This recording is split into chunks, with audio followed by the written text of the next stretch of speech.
Hi there. So you're gonna be lonely for about 30 minutes. Oh, it's not 6:30? Well, I don't know why. Normally it's 6:30. Today they came in at 6. They recessed. They're touring something about a switch. Oh, Some okay. kind of technical switch. So they're expecting back at about 7. All Who right. knows? They might be back in 15 minutes. Oh, okay.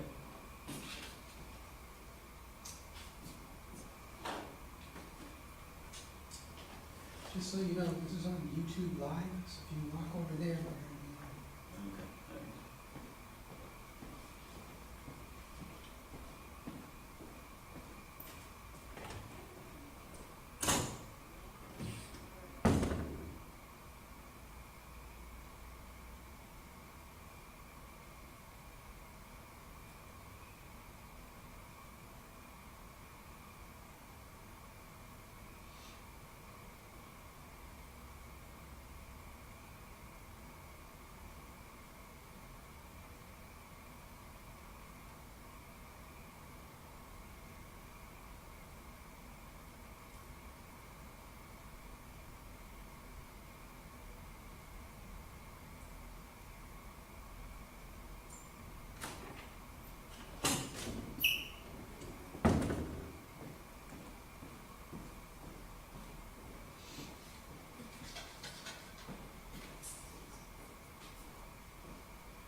Sue.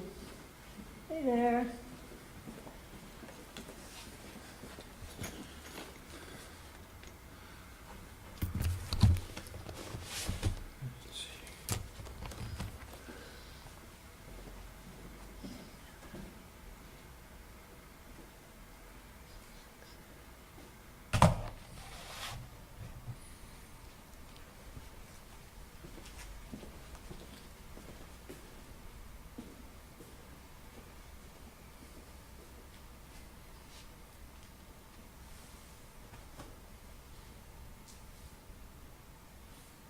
Quiet here. Yeah. It's a good sign. Yeah.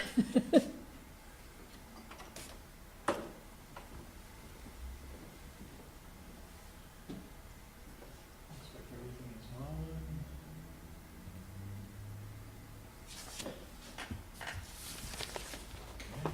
With my new computer, when I try to print or to see the agenda, it comes up that small on the screen, and I can't make it any bigger. Really? Yeah, I have to talk to Al and Yeah, find it's out gotta what be a way I'm to- doing wrong. Gotta be a way to fix that. Yeah.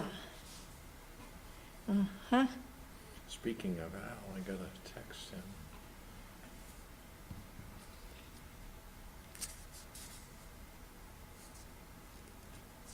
Oh, they've been on 2 tours, okay. Okay. Now, where are we?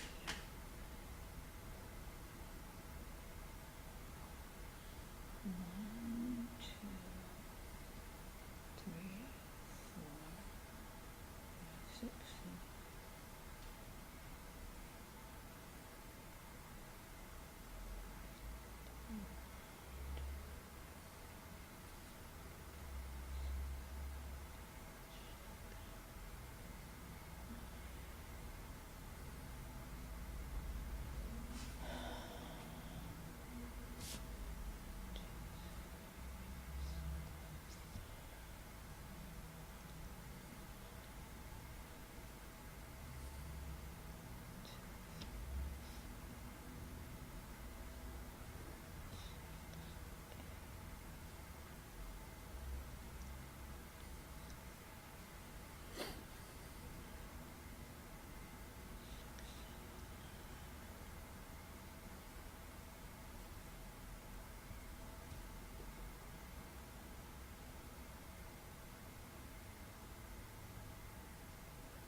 7.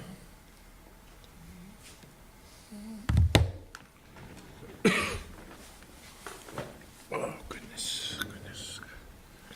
Is it Tuesday yet? It is Tuesday.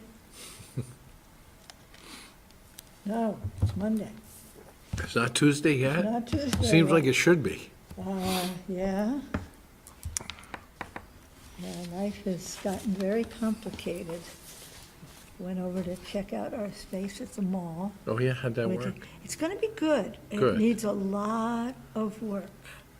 But, and we have a manager who's a little rough around the edges, which has me concerned, but we'll try to keep her in line.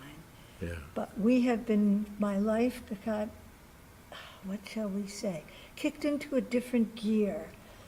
Our landlord up in South Hero at the store we've been running throughout the summer Yeah. and fall has made us an offer we can't refuse.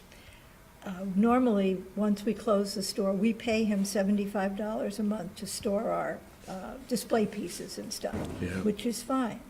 He has offered to let us be open on weekends through Christmas without any extra fee. Oh, no kidding. We can't turn that down. Wow. How I run 2 stores at the same time is, and manage my inventory and do Yeah. 5 craft shows Sounds is, like a lot. So, hi, it's a Diane. lot, yes. Can I It put is. YouTube Yeah. on YouTube Live here? There you go. Oh, wow.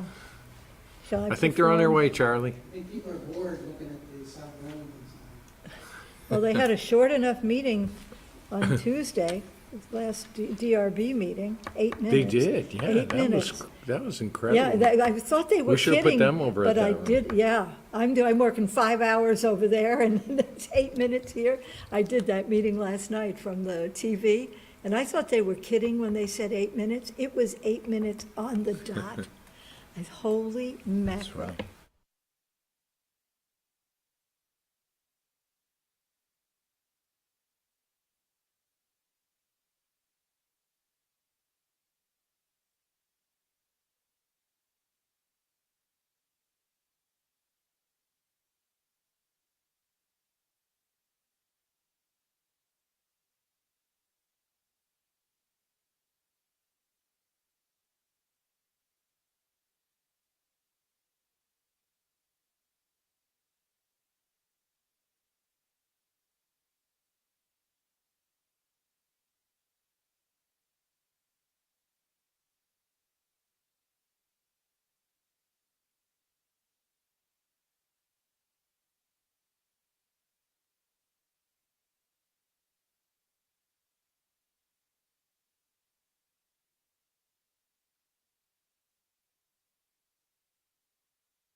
Table under the chair.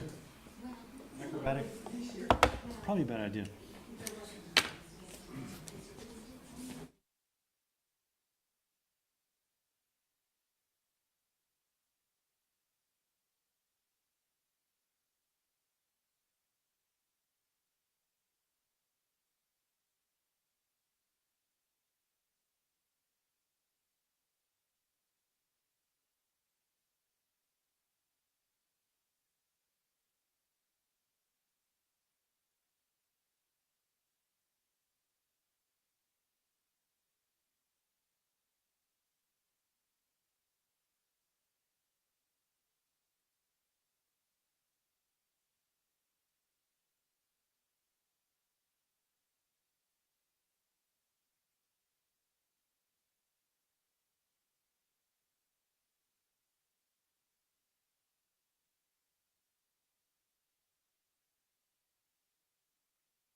Not there Hi, yet. Sue. Are you ready, Charlie? Yes. Okay. So I would like to reconvene the South Burlington City Council meeting of Monday, September 18th. We are on that was, item 4 is instructions on exiting the building in case of an emergency. In case there are emergency tonight, we ask everybody to leave by one of these two doors here, back out in the parking lot and gather in the lot behind us. If those are blocked, go back out into the main lobby and out the main door. Tom and I will be responsible for making sure everybody's out of the building. Thank you. Okay, thank you. So moving on to item 5, agenda review, additions, deletions, or changes in order of any agenda items. Are there any? Is this the time to talk about other business perhaps? Or maybe, Yeah, you could add something to other business. will we have, if we have time, it would be nice to maybe talk about the library a little bit? I would definitely support that. Jennifer Copeland has reached out to me with a couple of thoughts. So other business is discuss. So no action, but we can discuss Yeah. some Yeah. issues. Okay, Thank you. You got it. all right. So there are no other additions, changes, or deletions. We'll move on to 6, comments and questions from the public not related to the agenda. Are there any? Seeing none, we'll go to item 7, announcements and the city manager's report. So Tim, do you want to start, or? Sure. So since the last meeting, maybe you saw my letter to the editor in the Williston Observer, sort of trying to counteract some of the facts that Gene Richards was citing when he visited that select board meeting. I also attended the SBBA Summer Mixer and then rushed from there to Bikes and Bites to see Josh Panda and his band. Double thumbs up, excellent concert, great end of the season bash, wonderful food, and I like the Sobu Bucks. Sobu Bucks were a big hit, so for the volunteers received some funds to spend. Over here. On this side. Tennis, speak this I Okay. also attended the 9/11 ceremony over Overlook Park.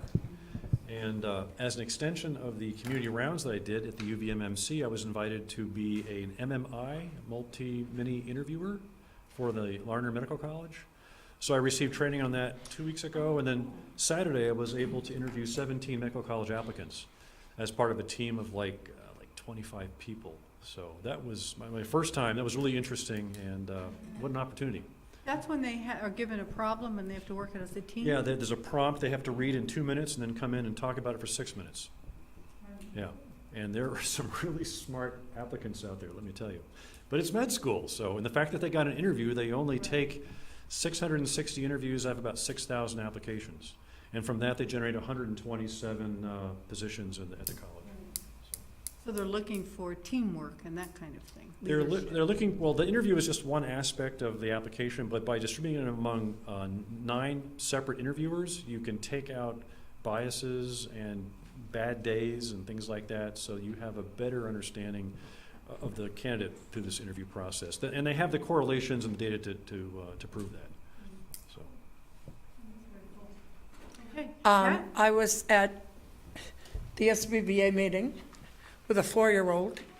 First time he's ever been in a brewery, I can tell you. But anyway, and then, Probably not the last. but he enjoyed the pizza. And we went from there to the Bikes and Bites, and it was awesome. It was mobbed, tons of cars there, very little parking, great food vendors, great music. It was so exciting. I totally missed the 6:30 part where we were supposed to stand, and I thought on the bandstand, so I kept looking to see how many people were there. I said I didn't see them, so I missed that part. Somebody said, we have to find Holly. So when I found Holly, she went, you missed it. And I said, I hope you had a good time, though, thanking the volunteers in the community. The Bucks were very nice to receive. That was a nice piece. And I think everyone that was there had a great time. When we look back and see all of those evenings and City Fest and the Mozart, I think we are top of the heap for the towns in Chittenden County, for having put something out for their, we could do a one-time 4th of July. Having it go throughout the summer was wonderful. Great. Anyway, thank you. Tom? So I had a letter in the Colchester Sun published about a week and a half, 2 weeks ago, not really rebutting anything, but just, again, making the argument for the regional governance topic. I did attend the SBBA mixer, I went to the 9/11 ceremony, and I also handed out 37 bags to East Terrace and Spear Street with my 2 daughters, and I know one student on that street, so he's my ears and eyes, so I'll keep taps on him. And I actually ran into one Bernard Sanders while walking around East Terrace. It was kind of funny. So Bernie was taking a walk on the bike path there. For a rental or something? I don't know. It was the day before his birthday cruise, so my daughters were ecstatic. And tomorrow is the CCTA day-long annual retreat, so I'll be spending all day tomorrow talking about buses. Busing. Great, thank you. I was on some R&R, so I didn't do anything Yeah. city related. So city manager. Thanks, Ellen. Thanks for the comments on bikes and bites. I think the staff at the Recreation and Parks Department and the committees and our Public Works Department staff, the park staff who work to get the park ready, and the police and the fire who are there. They really do a lot to make these successful, and we really need to credit them with this hard work. I couldn't agree more with what Pat said. The whole series of events this summer, culminating last Thursday, was remarkable, given that 2 years ago we weren't doing any of them. And there's more to come. If you know Maggie and her team, they got a lot of energy, and so they're already planning future events. But I think it's Doug Doobie, Sergeant Doobie, who was there, estimated the crowd at one time at 1,200 people. And Wow. so that's off the charts. That's Just great, yeah. fantastic. So thank you counselors for attending those and for your comments tonight. The Cathedral Square Allard Square project still needs to receive some final permits, but if all goes well, and as hoped, they're planning for a beginning of construction on October 5th.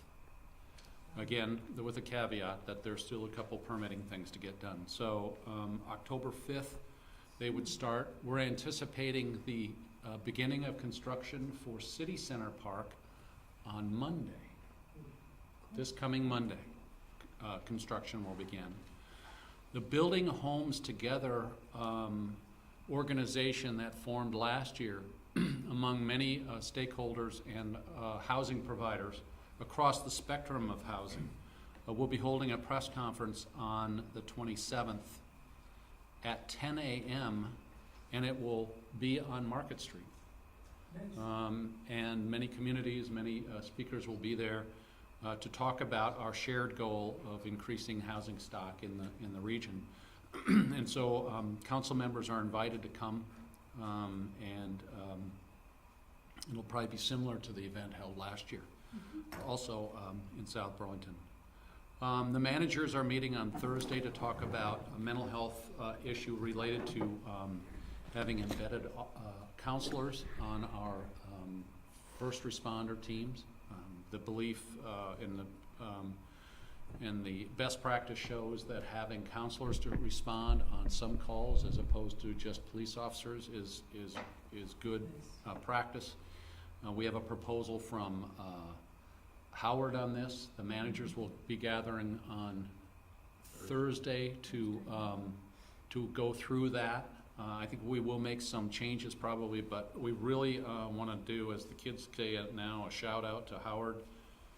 Is that what it is? A shout out? Yeah, shout out. Thanks. To Howard for coming forward with this proposal. There's another one in the works on a larger scale that we'll hopefully talk to you about in a couple of weeks. Tom and I met with the Library Board of Trustees, and Megan was there too, and I would defer to Megan had she been here tonight, but she is ill. And so we had a discussion about the, mostly about the transitional library and then about the purchase and sale agreement for property. We spent much of the time discussing the Blanchette Fund and the proper use of the Blanchette Fund. And the Library Board of Trustees' position is that should not be used in any form or fashion for the transitional library. We had presented to them that what we would propose to buy with those funds would be items that we would then move over to the permanent library, but they were opposed to that. And you know, they have a joint role with us on the use of those funds. And so we're going to obviously honor their position on that. Let's see, manager. I also went to the SBBA. So can I just ask you, so they are officially in favor of this move to Yep. the mall? Yes. And really the only point of contention was really the use of the Blanchette funds? Correct. And we resolved that? Yes. We resolved that here at the meeting last week. I also went to the summer mixer, which was a very nice event. The steering committee is scheduled to meet on Tuesday the 26th at 7 p.m. This is the school's year to lead that, and so they will be making the arrangements with one of their meeting rooms. So that's Tuesday the 26th at 7 p.m. I think Helen and I are meeting with Elizabeth and David on Friday, I think. I have that on my calendar. I'm not Okay. sure if that's...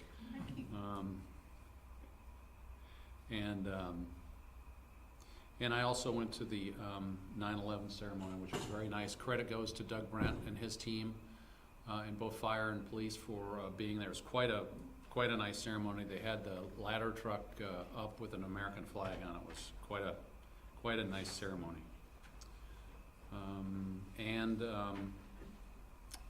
Paul and I were briefed in today on the results of the RFP that the University of Vermont put out for the property that they own along Spear Street and Swift, and I think that's been publicly announced today that they are looking to work with the offer put forward by the Von Turkovich family. We don't know a lot more about it, but they were announced today.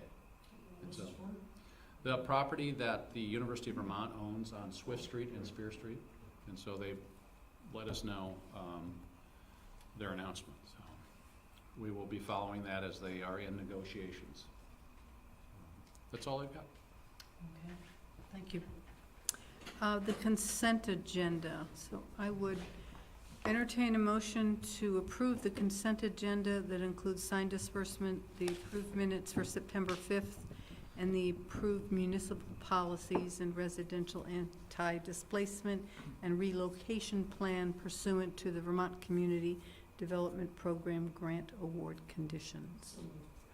So I have a motion. Second, is there any discussion? One comment. It says we closed at 12:42 a.m. I think we closed at 11:42 p.m., but I don't think it matters. Oh, the last meeting? Yeah. That's true. I did get home before midnight. It wasn't 1:45, it was 11:45. Probably just felt that way. It felt like it was, because I turned into a pumpkin. Are you sending a message? What was amazing was when I came home and wanted to turn on the baseball game to find out who won, it was still going on. Oh, well, lucky you. Okay. So with that correction in the minutes, Yes, we will do that. we have a motion and a second, so if there's no further discussion, all in favor, please signify by saying aye. Aye. Aye. Any opposed? Okay, moving on to item number 9. Introduction of the South Burlington Chief Sustainability Officer, and Paul, Paul. do you want to come up? So, the council has, in recent meetings, agreed to join the Climate Alliance. That is an initiative that many communities in the state have signed on to in the wake of the decision related to the Paris Climate Accords. But we had been talking with Paul, our Director of Planning and Zoning, for a number of months about other initiatives that the city could be taking around sustainability generally. The Energy Committee in their sector of sustainability has done an enormously important job. We have a member here tonight, but an important job at advancing conservation and efficiency and also generation. But there is a much broader spectrum of issues that any municipality has that demands a more focused view on sustainability. And Tom and I began a dialogue with Paul probably back in May during staff review. And he was instantly interested in pursuing this. So I am very pleased and appreciative to introduce Paul tonight as your Chief Sustainability Officer. So will he also be Director of Planning and Zoning? He will. So he'll have he'll have a really big name tag. So he's here to right? talk to you tonight about how he is planning to handle all this. Great, welcome, congratulations. Thank you, thank you. I'm really excited about this opportunity. I think it dovetails, Paul Connor, Director of Planning and Zoning, and I guess Chief Sustainability Officer.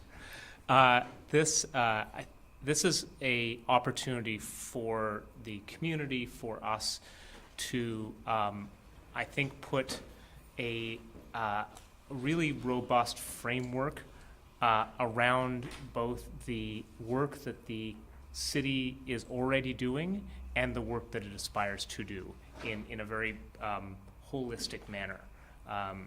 In your packet, I gave an example from a group called Star Communities about how sustainability is really a fully involved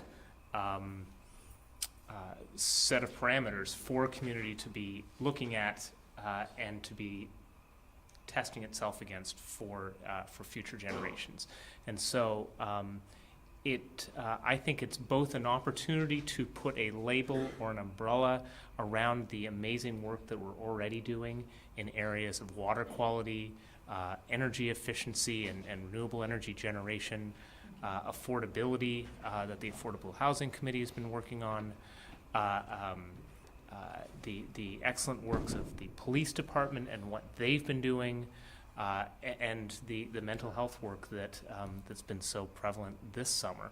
Looking at all of this together and then applying as I said, a framework to it, something that we can develop a implementation plan and a self-evaluation plan that takes what we're doing, the aspirations laid out in our comprehensive plan, and then really makes this data-driven and something where we have a measure by which we can look internally, we can look at other communities and what they're doing, both within New England and around the country, and evaluate ourselves year to year. How are we doing? What progress are we making on all sorts of different areas, as well as give ourselves some way to measure the areas where maybe we're already doing really well and maybe don't need to press our next efforts into versus the areas of sustainability that we're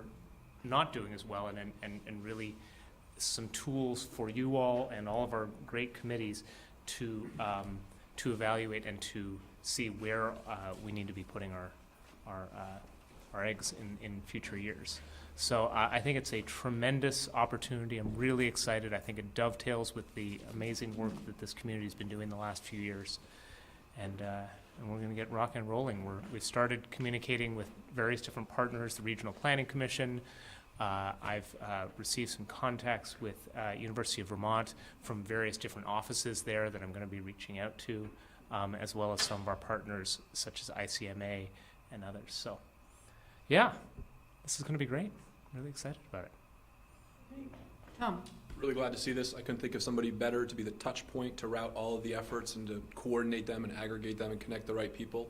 One real quick thing, we Yeah. were just up at the water tower, and that room is being conditioned or air conditioned to 69 to 70 degrees. I'm under the impression computing equipment could be running at a higher temp, saving us energy and being more sustainable. So I'd encourage us to think about that policy, because I think we could keep that room at like 85, 90 degrees, and it would cost us a lot less in electricity, and it might be closer to the outdoor temp. I thought he mentioned, though, that once everything is up and running, it's going to be considerably warmer in there. Did he say that? Yes, I didn't hear that. I was outside of the room. that was Yes. my understanding, yes, that they generate a lot of heat. Thank you. Starting the ball rolling on the sustainability efforts. But you would think that the AC would kick on more often if there was more of a heat load, so, I mean, he's got a point, it was chilly in there. This stuff wasn't running yet, but whatever their set point is for the temperature, they should probably look at that, but that's. That's probably true in every building. Yeah, in the city. Every retail building in the country should raise their thermostat in the summertime by 4 degrees. They'd save probably 10 gigawatts of power. You know, you walk into malls and they're freezing cold. Or That's- restaurants that's and you why have to we're- wear a jacket.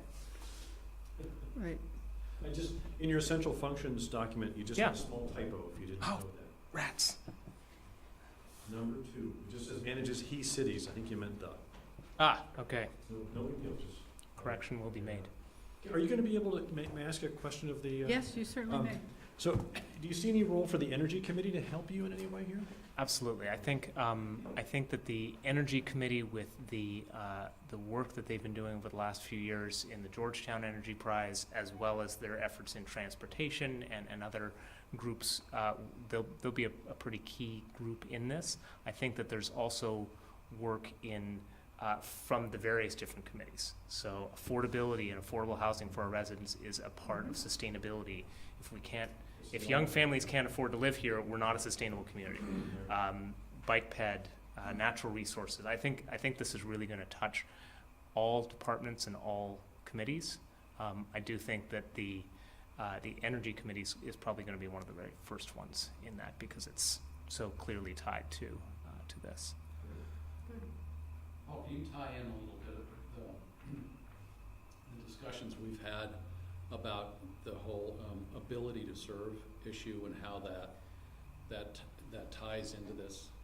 Yeah, one of the projects that we spent some time looking at this summer, and we're going to be excited to share some results with, hopefully in the near future, is where our revenue sources come in as a community and where our cost drivers are as a community, especially out in the physical community.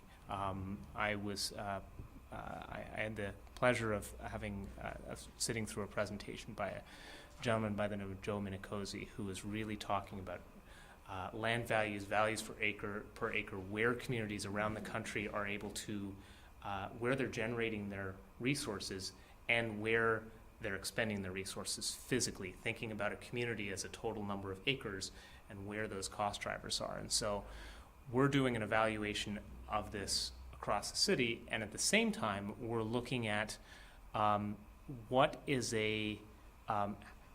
do we think both equitably and smartly about our physical infrastructure that we have as a community. In his presentation, I think he said it very succinctly, that communities should think of the infrastructure that's given to us, sidewalks, water lines, roads, etc., not as gifts, but as liabilities, because we're the ones who 30 years from now need to repair and replace them, and every year until then, we're plowing them. And so we're really looking at carefully, even today, when an applicant comes forward and maybe they've been discussing with neighbors and they say, hey, what if we were to exceed the city's standards and put sidewalks on both sides of the street? In some cases, if let's say our standards are one side of the street, in some cases, Market Street or Dorset Street, that is a no-brainer and makes absolute sense. In other areas, if there's not going to be a large number of homes, that may not necessarily be a gain for the city. It's a complicated discussion, but it's an important one, because to go back and then double up plowing on both sides of that plus the road in the middle isn't necessarily always a a win, and we've started a conversation with folks in the Bike Ped Committee, and their initial response, and I won't hold them to it, but their initial response is, well, as long as people can safely get to where the sidewalk is at certain safe crossing points, it makes sense to not have the goal be everywhere all the time, because it does place a financial burden on us. And as we look to how we best serve through plowing or other, that's something we need to look at seriously. Similarly, in just a couple of years ago, in our regulations, we were having some discussions about where does it make sense, for example, for congregate care facilities to exist. They're best served not only for the residents, but also for the city and the fire department and others in areas that are on our major transportation routes within accessible places of the fire stations, for instance, because it allows them to get there faster, which is good for their health, for the lives of the folks who are there. It allows the residents to be near public transit, which is good for them. And importantly for us, in a fiscal perspective, it's a lot faster for us to get there. And so our ability to serve via the fire department instead of a 10-minute trip, which is then occupying that equipment and that personnel, it's a shorter one. And I think the discussions that Kevin has had around what's happening right now in mental health is the same question. Is that the areas that you wanted me to address? So there's a lot of room for us to think about how to be a smart community that makes really efficient use of the taxpayer dollars, So both environmentally and fiscally. I'm always concerned when someone takes on, a whole new role. But from what you've said and from what I've read, I would pose that this sounds as if this will allow you to do a more effective and better job as Director of Planning and Zoning, having this overlay of this kind of broader view of our community. Is that fair to say? Yes. Kevin and Tom and I have had some conversations around some of the resources that might be available to help with this implementation program. We're doing a little bit of internal adjustments, but writ large, I see this as being very complementary to the work that we're already doing, and knowing that we have the Kevin and Tom and the city manager's office behind this initiative, so that as help is needed from various different departments to provide the information to have the metrics that this will be a many hands make light work circumstance. Do you think, Kevin, that this would increase the likelihood or attractiveness of an intern from one of the local colleges, either graduate or undergraduate, to sort of work on this? I mean, it sounds like it's Absolutely. maybe cutting edge is a little bit overstating it, but certainly a more modern way of looking at planning and land development. And maybe multiple Mhm. as well. More than one, I think, for certain. And Paul's already doing some outreach Great. in this regard. We think that it would be an exciting opportunity for a student, either at the Rubenstein School or the engineering school, or some of our other colleges, to participate in this. And we've talked about maybe trying to identify somebody in their sophomore year and keep them around working on this through the remaining 3 or more years. But Paul's just beginning outreach on that. Great. And has some great contacts to help. Well, cool. Well, if there's no further questions or comments, is there any from the public? Okay. This isn't an action item, this is Nope, just An an introduction. introduction, so, I just want to publicly thank Paul for taking this on. There's nobody better equipped anywhere, as far as I'm concerned, than Paul Connor is. I'm not just talking about South Burlington. Does extraordinary work for us unbelievable energy, great sense of humor, and gets stuff done. So it's all good. Thank you, Paul. Thank you. Thanks, Paul. All right. And I know We'll be in planning touch shortly. commission, enjoys what we do. Yeah, I do. Since we're ahead of schedule, I'd love to also look at the water billing structure to possibly incent more water conservation. I think that might fall in the chief sustainability officer's realm too, All right. which has been brought up multiple times by Barber Service there. And Dr. Snell's. You want to see water bills reflect the previous year's usage by month, which GMP does, I think, and so does Vermont Gas.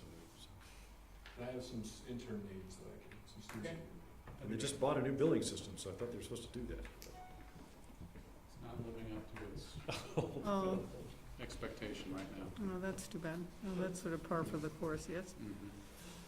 Okay, well, we are ahead of schedule. The necessity and compensation damage hearing, that's warned for 8, so we've got to Yeah. fill in, n'est-ce pas? So, and we can't do the deliberative session, because that follows number 10. So how about item 12, councilors' reports from committee assignments? Are there any? I don't have any for Channel 17. Next time we meet, you will have some things for your retreat, and we'll have another meeting. We have one this week, but, okay. So, item 12 is taken care of. I'm not sure we can do volunteer interviews, because people probably aren't here, We have one? unless there's one. There is one. Do you want to skip ahead and do that one? I'm sure he wants us to. Yeah. The financials, We could do 14 yeah, and the 15. financials. Okay, we could do. Are you suggesting we not take anyone out of order? Well, I mean, if it's, we haven't even had 8 o'clock and people might be coming for interviews later. We have Yep, well, we got one guy, one gentleman, excuse me, just one. just one. Want to just do that one, and See, then, we do have others coming though, right? yeah, we do. Okay, It's fine. so, can you, can you identify yourself? Oh, I'm sorry, Jacob West. Jacob West, okay. So do you want to come up to the table, Jacob, and please give us a moment, come on, to get to,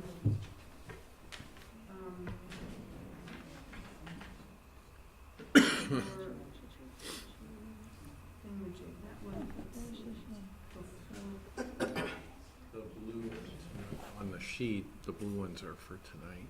right, has anyone found Jacob's stuff yet? Thursday application. Yeah, do you know what page? Well, it's 68. below the. 68? Okay, thank you. Got it. Yes. All right, yes, okay. So, welcome, Jacob. And you are interested in the Planning Commission, Correct. as I understand it. And just so you understand the process, we're interviewing everyone. Tonight's our last night, I believe, and we may or may not make decisions tonight. We're down one, so person, and these are all pretty important decisions, so we may put it off, or we may be able to get through it tonight. Okay. But we'll ask you some questions, ask you to, if you have any questions for us, and then when we go into executive session, we'll discuss, and then let the public know and the appointees know. So so it may happen tonight, or it may be in 2 weeks. All right, so I'm sorry for putting it off. So, to get back to you, you did identify some of the skills that you thought you would bring to a planning commission. We typically ask, Tom asks. Have you been to any planning commission meetings? I attended one last week. It was the first one that I've attended, but I have kind of been keeping up with those kind of action items in the other paper. I frequently read that. So I just kind of keep up on the city, but I've kind of just started thinking about how I'd like to get more involved. So I feel like that would be a good step. Fairly young, so I'd like to see South Burlington kind of in the future and help with that development of it moving forward. Lived in South Burlington for, I'd say, probably 8 or 9 years now. I'm a native Vermonter, so I'm invested personally in Vermont. So I would like to see I love South Burlington, so I would like to see it kind of elevate and move into the future. So Have you served on commissions or committees before? I don't see that in here. I have not. Nope. Any committees with your work? So I'm on the senior leadership team at work. The company I work for is Bowl New England. It's in Colchester. We own Spare Time bowling centers. So we own 17 locations in 10 states, and I oversee all the food and beverage operations. So I'm, kind of traveling frequently to all those locations, but I do things like menu development, training, frontline execution, all the way up to, planning out construction projects, working with a lot of different municipalities on with health regulations, as well as some of the planning of the building. And so we've been doing a lot of construction over the past 5 years. I think we've spent about $50 million. And so we've done some large-scale projects, and how those all tie into, my focus is obviously food and beverage, but how those all tie into the city and the county and the state, and kind of working with all those development pieces of it. That's what kind of intrigues me about development review, I guess, the Development Planning Commission type of.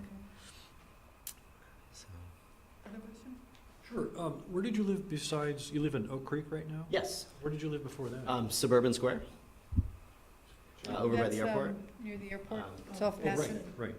So you, Wade Street, I guess. I'm reading your background, and you said that you noticed through the years that there may be opportunities to enhance areas of the city. So looking at those two neighborhoods and their association with the rest of the city, what are some of the ideas you have about making enhancements? So some of the things I see are, I've noticed, and there's a lot of, I don't want to get into kind of a debate, but I noticed there's a huge focus in South Burlington on pedestrian walkway areas, bicycles, and the ability for them to safely access the road. And I feel like there's a lot of work we can do to kind of make the two mesh together a little better. A lot of areas of South Burlington have bicyclists on the roadways, which isn't, in my opinion, isn't necessarily the safest place for them to be. And so there might be an opportunity to perhaps widen some roadways. And that's, again, just one example.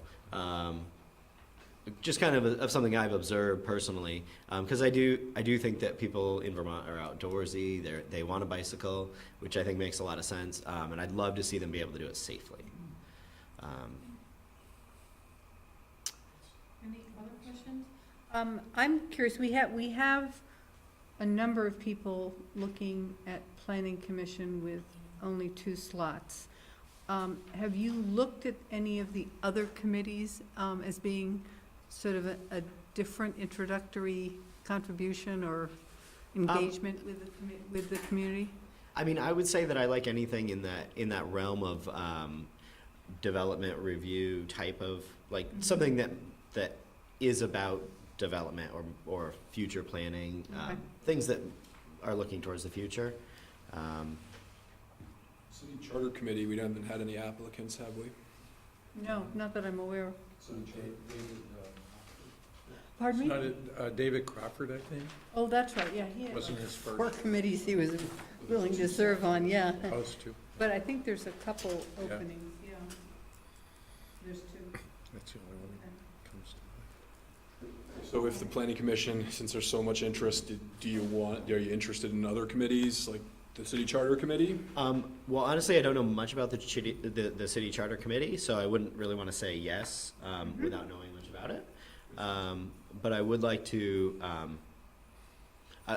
say that when you're looking at applicants for the development review or the development committee, based on the meeting that I attended, I feel like some diverse opinions might be helpful, and perhaps some help moving the meeting along a little bit would be helpful. Because it just seems, I'm sorry, like I bring my work atmosphere to it a little bit, where, at our global meetings, if it's not a topic that's a global topic, we're like, okay, so we talk about it for a certain amount of time, and then we move on. It seemed like it was a little laborious, and it was a little, One item. oh, sorry. So with only having attended one meeting. Yep. But I know you have a lot of desire, that's true, and we appreciate that. Are you aware of the commitment that's involved with the planning commission, the amount of time? Yep, I talked to Paul Connor about it. Okay. And you feel that you're traveling for business or whatever would not interfere? Because the meetings are on Tuesday nights, that would, for the most part, I would say that would be adequate. Okay. Do you have any questions for us? Or things that we should have asked you? No. That you would like to share about yourself then? Well, I just, I would say I encourage you to, to look at all the applicants carefully and, I guess think about what each one brings to the table, and I don't really know what else I could. Okay, I just wonder if there's other experiences or interests that you think would be important for us to know. But your letter kind of laid out a lot, and your comments here. I was just going to give you that opportunity. Okay. I guess one more thing I could add is that, one thing I've learned certainly from my work experience is that you're never done learning. So you can always continue learning from people that are around you. So, there's a lot of things that I think as a committee member, or even, yourself as city council members, you probably learn something new every day or something new every meeting. So that's something that I kind of look to be a part of as well. I'd love to be able to be on a team that's, looking at things and able to kind of direct the future a little bit of the South Burlington community. Okay. All right, thank you very much. You're welcome. Thanks. All right, do you want to move on to item 14? Consider the addendum to the Airport Regional Governance Resolution? So, Tim, do you want to, you and Megan had really worked on this. Yeah, we just did, I helped with some wordsmithing. Huh? It was just a little bit of editing for, clarity and stuff like that. It's basically, it's the bulk of what Tom had presented originally. I don't think a little bit was removed, and then some things were just reworded. I appreciate you and Megan pulling this together. I do, and I'm just going to support this. And I will make one comment. And I've heard the director of aviation state that there's untruths out there. That some of the content of these points that were in the original resolution are not based in fact. I would love any specific examples. So I have not circled back with him on that, but I'm going to support if we do take a vote on this notion, and I would just welcome any specific challenges to these facts, because I just blanket generalizations of untruthfulness has kept me up at nights. But I thank you, Tim, for pulling this together with Megan, and if we do want to vote on it, I will support it. Well, I know, Pat, you have I'm trying to find some of the mentioned notes that there were things that you were concerned with, so I would be willing to look at those specific issues. There are, and I'm not saying I stand here defending the airport by any means, but what I was looking for was some of the notes that I had as well, that I had asked specific questions of. But I was really curious and found it really difficult to support the addendum, as you know. And part of the reason is for some of the comments. Burlington has a strong financial interest in maintaining high noise levels at the airport. I mean, that to me is a subjective. I mean, I'm looking and saying, there is nothing that stands behind that to put it in. I feel that's not too appropriate. And I have a number of others. I thought it was going to be, when I saw the amount of time for discussion tonight, it was a simple vote up or down by the councilors here as to what we had presented. I don't remember But writing that. there's more than those that I have questioned. It came in one of the versions. You know, when we talk about the 200 affordable homes that were taken down in an area, that was approved by our administration to let those homes be taken down. I know, but that's a fact, though, right? Well, yeah, but when we talk about the high-intensity noise zone, some of the wording in this is just problematic. I agreed that the governance of the airport could certainly be broadened. I don't have a problem with that. I have a problem with the addendum. So I will stand against the addendum, but I brought out the all positive things to the airport commission on where the city stands on the resolution, and that I was not opposed to a broadening of that as well. I spoke in favor for the council as your representative there. But there are some items in there, also, for example, Before you go any further, the highest contributor. do we want to go through them point by point and decide whether we want to strike them or reword them tonight? And Well, then- when we had about 5 minutes on here, I presume not, so I didn't write every word out that I would like I changed. understand. I'm curious, because I want to hear your opinion on those things that you want to Would talk I about. do it? Would I do it with, yes, So- time? So then, if we worked through those concerns that you have, and maybe we came to some agreement, would you then possibly be able to vote yes on that? The items on here that are facts, that are easy, preserving and enhancing the vitality of the airport, sure. But I'm asking again, if we were to work through some of the ones you had issues with, would you potentially be able to vote yes on using or supporting the Depends on addendums? the ones that get voted. But you Okay. could But it potentially. might, it could happen, could Well, happen. do you need I'm not more opposed to time the to come governance. up with I identifying would the like ones you to, I have would like to issues? take the ones that I really have a little bit of a problem with, and I'd like Megan here when we do this. And the one that you mentioned, right, I don't have a problem striking that. But No. that's my opinion, is I don't And there are mind some striking other it. pieces about the Plattsburgh Airport that are just not, I don't want to say you're wrong, but as you said, you haven't circled back. Some of these in here are quite subjective. And I understand that it was done with a good intent, Tom, of when you go out to speak to some of the other communities, bringing a piece along. Well, I'm sorry that I don't agree with everyone, but you know what? That's why we have 5 councilors. We don't always agree. But what I don't want to do is go through every single one that you have a problem with, work through it, correct some of them, and then still have you vote no because of, you know what I mean? I said there are some on here that are fine, Yeah. you know, that are, I mean, they're in fact facts. Well, I Those guess are- I'm, but you have trouble with Well, there's a number the of them. stuff on And it's some of the way that it's Plattsburgh, worded. but those are facts. But these, remember, what I'm looking at is these have already been, as it stands here, presented to some communities anyway. No, they haven't. They have not. I would welcome the airport, and specifically the aviation director, if this was passed, to go through and articulate his, I'd love some feedback or reaction from him. So if this were passed, I'd be happy to then, if a case is made on a point-by-point basis, to rescind any of the Well, points. can I ask a question? I just then? welcome All the items that are on here that appear to be probably about 40 or 50 on here, well, 30 or 40 or 50, well, there's more than 30.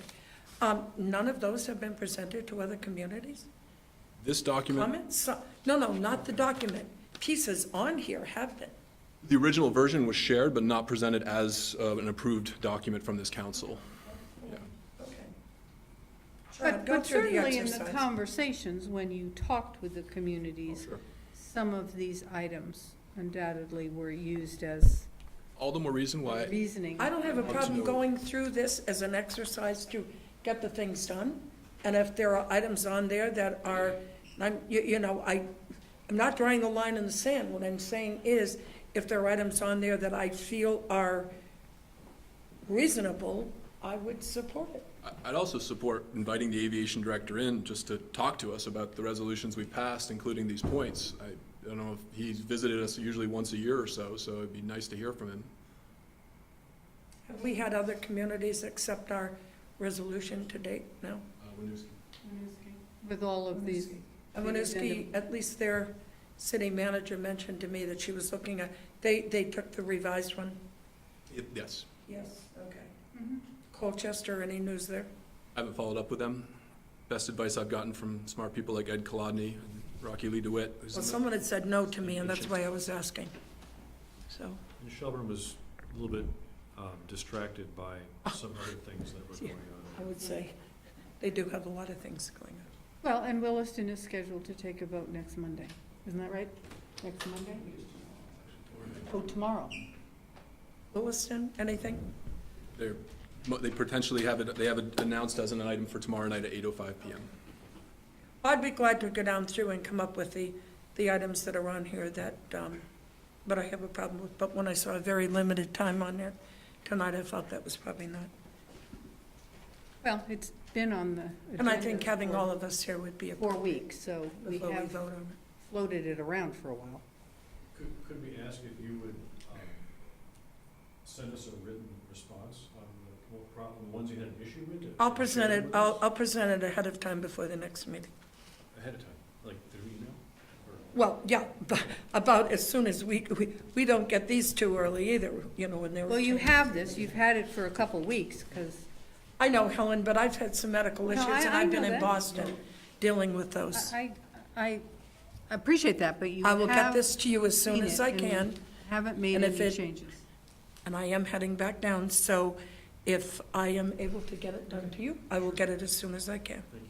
Fair enough? Does it make sense to request the same of the airport director? I mean, because I've read things, I haven't heard him personally say there's just all sorts of misinformation. I have. Read that he said that, but I don't know what is misinformation. I have some of that from Nick Longo. I would love that, because it has kept me up at night, I'll be honest with you, when I've seen Gene Richards say before the Colchester Select Board and the Williston Select Board that Tom Chittenden is being untruthful. So I would love some specificity to that claim, and that would help Don't make defend them, this. they are in Dallas right now. Great. So that would At just an make for a airport better meeting. resolution, because I stand by everything I've put in this, but I welcome specific criticism. I think you should talk to him. Well, we can make an official request, yes? For him to attend a future meeting? Yeah, or to Or to send some provide answers us to it. written responses that this item, and maybe we should number these rather than have bullets, so it'd be easier. Number them, and if number 5 is erroneous, I'd like to find out why. I mean, I can appreciate the one you cited, that Burlington has a strong financial interest in maintaining high noise levels at the airport. You can couch that with, maybe you take off the high noise levels and just say Burlington has a strong financial interest in maintaining the status quo at the airport. They have a strong financial interest in what? Maintaining the status quo at the airport. No change. Is that, I look at think that and that- say, I'm not quite sure why that kind of a sentence even belongs in there. so you don't I want mean, I'm looking, anything if we're all saying that negative we. about the city of Burlington? No, I'm looking at the first one and saying, why couldn't we expand it and just have preserving and enhancing the vitality of the airport is important to all the communities around here. Doesn't that say the same? Well, we say that number. That's on our goal. Maintaining a which we status just quo is have Yeah. conversation in Fair the with committee. what we have going. And perhaps it's because I do know about the opportunity that we have for the noise mitigation piece, and that maybe others are not as well versed in that. But yes, getting the answers from the Well- director, not through me, I don't speak for the airport. Well, why don't we agree that at the next meeting, we will review Pat's Ones that I feel considerations. should be We'll removed or removed. request that Nick and Jean respond similarly, either in person with specifics, or probably better with a written specific concerns about the facts. My And that- understanding. My intention then would be that we would approve this in whatever form, changed or not, at the next meeting, because I think it is an important addendum to the whole conversation that's happening in other communities about how we, if nothing more, it shares how this council discussed and learned and responded to different items, actions, activities at the airport over many years, not just the And it last was year. to explain, my understanding was it was to explain to others why we had the vote and on the resolution and why we came to the decision we did. Right, so they know it's the context of Yep. this, Mhm. and not just, oh, they're annoyed because of one thing. So is that a fair enough time frame? So I think if we put it any farther off, it just is kind of silly. Do you have any pressing time to get this passed, or it's just, no? Okay. I would like to have it passed ASAP, so I'm saying my intention would be, if we get any edits, or when we get edits, it will be before the next meeting, we'll have time to review them, we'll have a period of time to discuss them, and then have a final draft that we could approve that night. Well, the alternative is just to make a motion now to pass these. The alternative is that, and we could do that. It's a question of if you want to drag it out a little more and put a little pressure on getting some responses to statements that say it's full of misinformation, but then you're not told what the misinformation is. Well, there are 54 items on here, which is a lot to add as an addendum to something that we had pared down so that we could have something we could support. But 54 pieces to follow it up, because there wasn't, I took that as there wasn't enough in the original resolution. Well, I took it as helpful information to more fully explain how we came to the position of supporting that resolution, because those are fairly broad statements in the resolution. And we had some specific items that led us to that conclusion.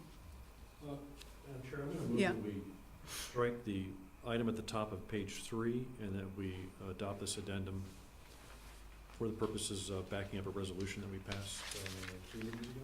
I will second that. Okay. Is there further discussion? So you. Well, I would say that as far as discussion goes, that the author of this, or those that worked on it, basically said they had not checked back with the Director of Aviation on some of the items that they had a problem with. Even with that top item off, there were other items on there that I couldn't support, so that's my comment on it. But you do have a motion on the floor.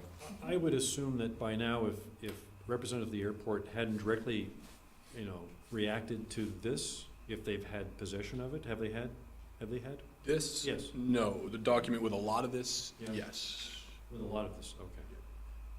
But I think this has some other things from when we merged them all. So that- What I'm worried about is that if we present this to the airport for criticism, right, you might be waiting a long time before you get something back. Oh, my anticipation with, if we don't hear anything in 2 weeks, then we'll move ahead, Right. because I mean, we're still waiting on the MOU from the City of Burlington. Thus my So, motion. you know, right, yes. Well, he represents the City of Burlington. And that was 2 months ago? 3 months. 3 months ago. So I mean, I think it's certainly possible that we'll get nothing back. But since they haven't seen it officially, although I've got to believe they've seen it, but I don't know. Did you share it with them, Pat? No. I'd gladly do that. But, you know, I look at this and say that if these are the items, I can't defend all of the things that you have written here, and I am opposed to some of them because of either wording or implications of what is being said or facts that really should be confirmed by someone through the airport and not us bringing items up. I would love that. I would love for the airport to tell me where they disagree with these statements, to enter into a But you dialogue. mentioned you didn't follow up with Gene. You haven't contacted. And I'm not defending him. I mean, you know, we have open meetings. Gene can reach out to me too, and I've extended my hand many a time.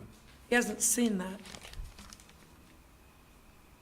Anyway, to my knowledge, He he told me hasn't. once that it's hard to respond to intimations. He says he needs formal resolutions from deliberative bodies to respond to commit his resources and energy to looking things over. So, We've got a motion, so. Well, I guess in thinking about that, I mean, I just don't want to drag this out. I know, and I also think if we adopt this, it will be something that if Gene prefers responding to something that is voted upon, he'll have every opportunity. And he certainly could take this piece of paper with him to other communities and go down the list of what's wrong, rather than just kind of make a blank statement that, well, there's just, you know, so many things that are inaccurate with this, I don't know where to begin. So, there's no further discussion. You ready for the vote? Okay. All in favor of passing this resolution with the item on the top of page 3, that Burlington has a strong financial interest in maintaining high noise levels at the airport, be struck? All those in favor signify by saying aye. Aye. That's 3. Any opposed? Opposed. Okay, so we have adopted this with that one change, 3 to 1. Thank you. Okay, now we're just a couple minutes late, but we're going to open the necessity and compensation damages hearing. So we need a motion. We'll just do a quick introduction first, if that's Oh, okay. Certainly.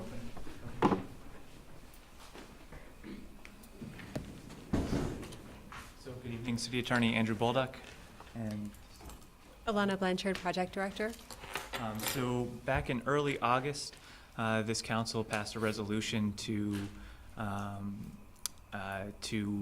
notice pursuant to 19 VSA 709 the property owners and interested parties that are statutorily required to be noticed for laying out of a public road, public highway, and as well as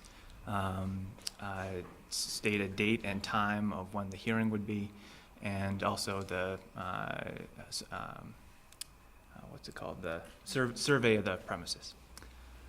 So in the interim, at that time, I think there were 4 signed easement deeds with property owners, 4 of 9.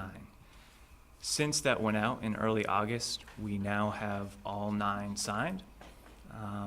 And I'm happy to report that that's how far we've gotten since then.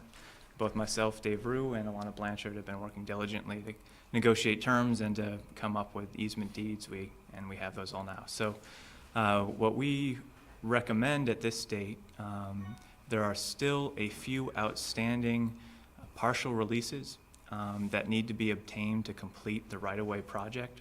What that means is for final right-of-way process in order for Market Street to be built, we need to certify to VTrans, Vermont Transportation Agency, that we have complete ownership and all easements we need in order to move forward with the project.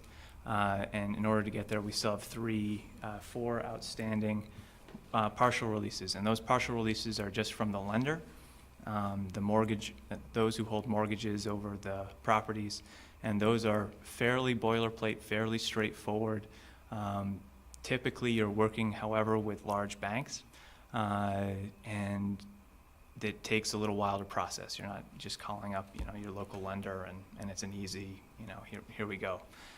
So in order to complete that process, as well as to keep pressure on them, we're requesting that you continue this hearing until October 2nd in order to obtain those partial releases. And assuming that at that time, right away the entire process will be complete. So I will move that the council open the necessity and damages hearing for the Market Street Reconstruction Project, STP 5200, (17), end parentheses, warned and duly noticed pursuant to 19 VSA 709 at 8 p.m. on this date and as further specified in item number 10 of tonight's council agenda. Second.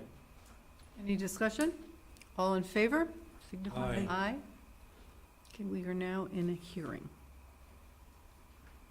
I will now move to continue the public hearing on necessity and compensation damages pursuant to 19 VSA 709 for the alteration of the town highway right-of-way for Market Street, parentheses T.H. number 228, until 8 p.m. on October 2nd, 2017, at South Burlington City Hall. Second? Second. Second? Any discussion? All in favor? Signify Aye. by saying aye. Okay. Thank you. So we are a little bit ahead of schedule. Should we do the financials and start the volunteer committee interviews at the right time? We have a number of committee candidates, right? Are both of you? We have two, okay. We're expecting, I think, one more. So if you don't mind, have a seat, and we will go through the July and August financials, and then we'll be back. We're normally not ahead of schedule. So, yes, today is. All right, so, Tom Hubbard. Thanks, Helen. So you have a lot of paperwork. You have 2 months here at once. So a lot of paperwork, but not a lot to report at this point. Obviously, we're kind of right on schedule, right around that 17% mark, both expenditures and revenues. I'd be happy to respond to any questions in those financials, but I think more importantly, I'd like to share with you just the update from 17, which is the more critical year. We're in the process right now of getting the reports finalized to send out to department managers. They'll be writing up their narratives, and probably by the end of next week, we'll be able to get those to you so that you have those with copies of the report. And we thought the auditors would be here next week, but it looks like they're going to be delayed until about the first week in October. They'll still be on track to do the final audit report in December as planned, but they'll just be starting a little bit later here. Tom? Is this the last year of the auditor's contract or one more year? There's one more. One more after Yes, this? correct. Any other questions? How is the sales option tax doing? So we had just as you saw in this financial, there's just a little piece from the one that we received in May, I think around May 10th. So the period of time from May 10th to June 30th, that number of days was attributed to 17, and then the balance through, I think, August 14th went into 18 fiscal year. And I think we get our next report in October, Tim. Any indication from the state whether the Amazon sales tax is having any effect? Are they seeing it increased? We haven't heard anything on that. I know that our projection for the revenue from 17 was lower than expected, and that's for the first time in, well, since I've been reporting to you. So that was significant. It was about an $80,000 shortfall between the rooms and meals and sales. Most of that was sales. When the state collects that tax on their income tax form, does some of it get remitted back to the communities that, from the resident, represented by wherever they file their taxes? Not for the local options. Not for the local option, okay. But, Just the regular local sales tax? but they, Just the income tax. You can file for a rebate on that, but the local options tax, you can't. when you fill in your taxes and your income tax, should you Yep. be paying this, putting in the 7% or the 6%? If you're a resident of South Burlington? I'm I mean, it's sure, not yeah. necessarily where you're resident, it's where you bought. Right. Well, no, but if you ordered a lot of stuff Oh, online. online. I'm just saying, online, right, and your sales tax wasn't charged, Yeah. right? And it was delivered to your door, you should have been paying a 7% sales tax, right? So we should be getting back our. Andrew has left, but he is working with the tax department. We've actually asked for a complete listing of all the businesses in South Burlington, because we'd like to see, to make sure everybody is included. Yeah. There's so many businesses that say such and such of Burlington, but they actually are in South Burlington. Yeah. Sheridan, Burlington, just to make sure that, for peace in our own minds, that we can be assured that everybody that should be paying the local options tax here is. But the other option he's pursuing is the Amazon one. We're also looking at hotels, and the hotel tax. People that are making online reservations. Burlington's Airbnb? doing the same thing. You mean Airbnb or? No, more Oh. through Expedia. Oh, okay, When okay. somebody books a Right, hotel right, right. room here, and, are those taxes being attributed back to the city in terms of the local options? So, Who is again, auditing these hard people? to trace. But anyway, awareness, Nobody. and just to find out how we might be able to have a little bit more influence over the process. So we're trying to do some homework with the Department of Taxes to get some of those questions answered. So you're thinking right where we are. This thing makes me so mad because you order stuff on the internet and they don't charge you tax, right? And Amazon says, oh, we're gonna start charging tax and then remitting it back to the communities, right? Or the states. And then you ask, why wasn't I charged tax on this thing? And they go, it's not our problem, it's a third-party seller. You go, but you promised. So, I mean, where's the benefit, to these taxes they're supposed to be paid if they're not collected? And if they're supposedly collected, you don't know they're being remitted. Exactly.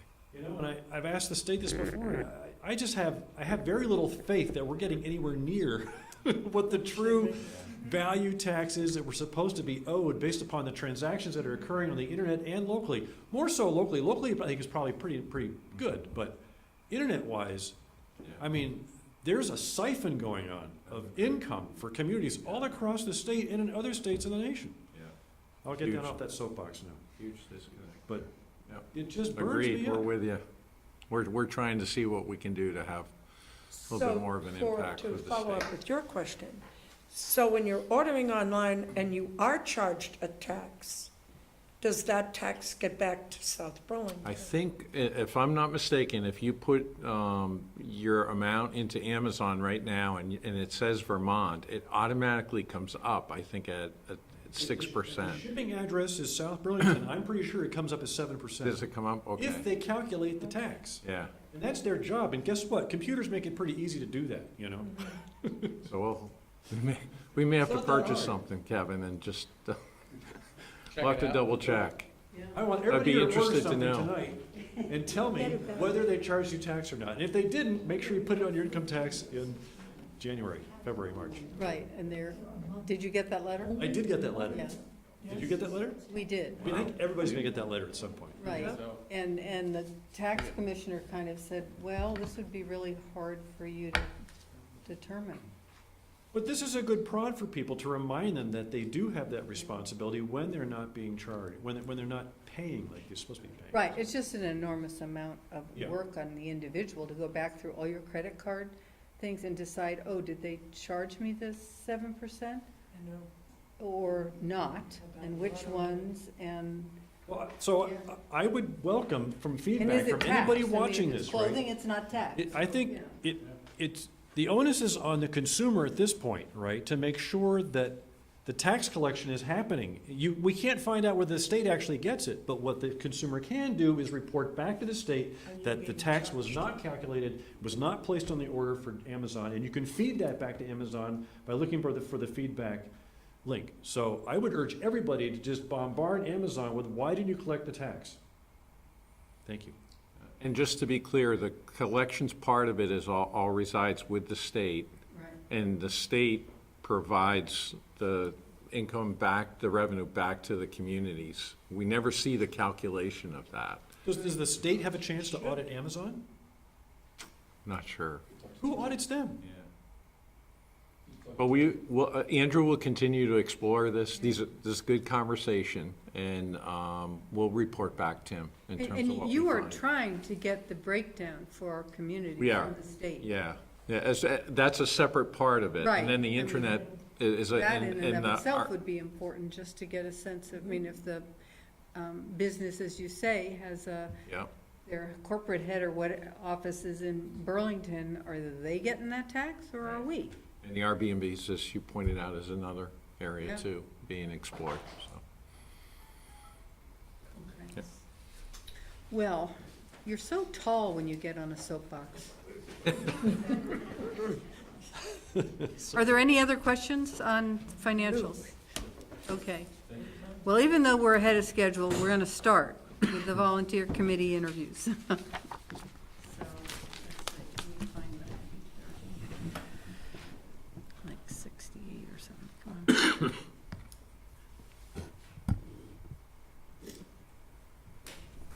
So the first one we have is Linda Chason.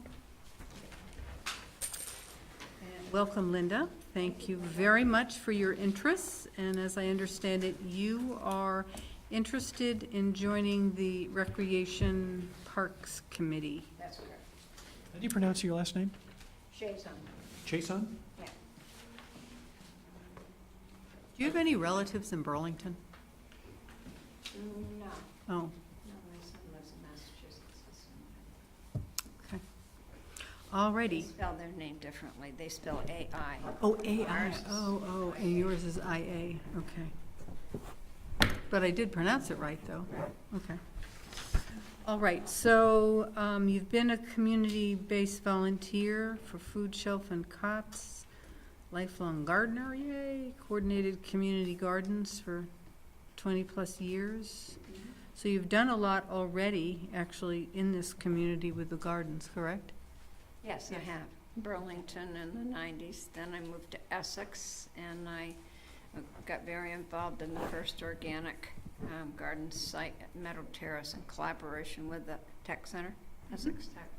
And I was there for quite a while. Then I moved to Williston after I sold, and I became involved in a small project at Taft's Corners where the tire store is. So we Oh, the garden, yes, the public garden. and now we're over collaborating and working with Williston Central School. So, And you moved to South Burlington in June, in June. All right, so you immediately want to join. That's great. well, I'd like to give a little bit back to the community. Well, we appreciate that. Have you, Tom, you want to ask your standard Have question? you attended any of the meetings yet? Do you know when they meet and the time expectations? No. Okay. No, I understood they were like once a month from, on Monday night, maybe 5 to 6:30, something of that sort, but I'd have to clarify that. Night meetings don't pose a problem for you? No, I just lived down the street. Okay, and you're retired, so work I won't am get in the way? retired, yes. Your paid work anyway? Your volunteer work might, but, And I do not accept paid work. I only give it back. that's wonderful. Other questions? Thinking about, well, I'll ask you one. So you selected Parks and Recreation. What drove you to that versus maybe natural resources or? They come because I feel it's important to invite people to participate in community activities, whether it's recreation, or, and there's many facets. As I look at the first brochure, it's really incredible, but there's so many individuals who do not. And, where I live, people sit, and I walk 5 miles a day, and they're like, why do you do that? And I was like, well, I really don't choose to sit. But it's just the idea of engaging people. And I think the Parks and Rec and Parks program here is really quite dynamic. And I know there's probably more to do as the demographics change. Do you have any thoughts about that? Some areas that, No, I think there's a growing number of white-haired individuals growing, in this, and I don't think that they're as engaged as they could be and can be encouraged. I think a lot of it is people don't want to leave their space. And you certainly don't go to a space. The idea of community is to bring them out. But, I've been up to the library and, the gardens up there, and the master gardeners I have great respect for. I'm sort of close to master gardening, but never took the course. So I just think people need to enjoy their community and what's offered. any other questions? I think only one. And, Yes. and we've had a tremendous turnout of people who would like to serve on committees. Would you be open to another committee? I know, we just discussed Will, but if there was a Huge number for a recreation. and need for another committee that might be greater than this, would you be open to that? park. It would be, yeah. If it was a new learning experience, sure. Great, okay. Thank you so much. Thank you. Is there anything else we need to know about you? No, Or that you'd just like us that to know? half my roots are on Dorset Street. This used to be mostly my grandfather's farm. Oh, is that right? Ah, Oh, wow. Which farm? the Delorme farm. It was all, my grandfather owned where the Blue Mall is, all the way out, and then next door where Marketplace is, that was his asparagus bed. Yeah. And across, he owned all across where the mall is, but he got squeezed out very early in life from those properties when the marketers, development started. My dad, yeah, my dad owned the Hannaford's plot. He sold that off. So I'm rooted here. Yeah, it's changed a bit. It sure has. Just a little. Yeah.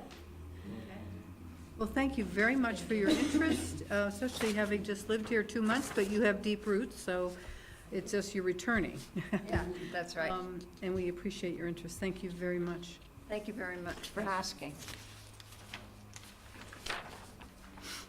And then Rebecca Paquette. And, pardon me? I'd say it was good timing. Oh, yeah. So you are interested in rec and parks also? Yes, I'm actually a current, And you're a current member, right? So you want to continue, right? yes. How long have I been? 3 years. I think it's over 3 years now, so roughly.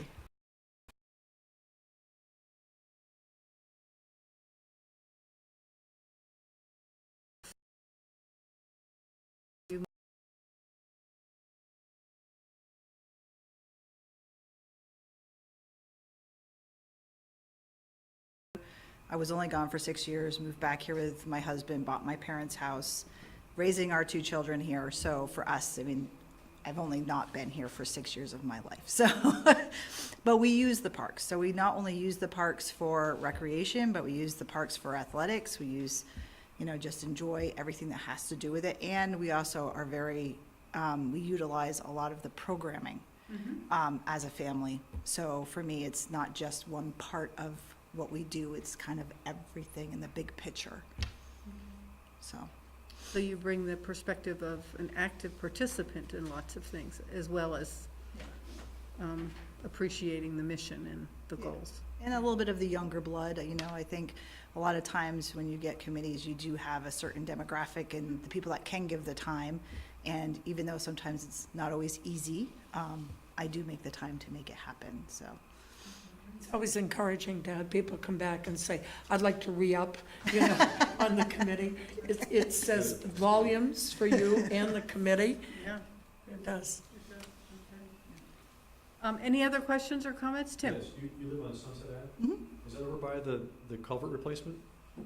So I was I was hemmed in a little this year because not only did we have the Heinsberg Road culvert replacement, but we had the Market Street, and my kids both go to Rick Marcotte. Just So like not drive it all the whole summer? the one good thing I have to say about it is I would come to the end of my street and I didn't even have to look for traffic. I could just pull out onto Heinsberg Road, and it was amazing. And I was like, wow, I really am gonna miss this.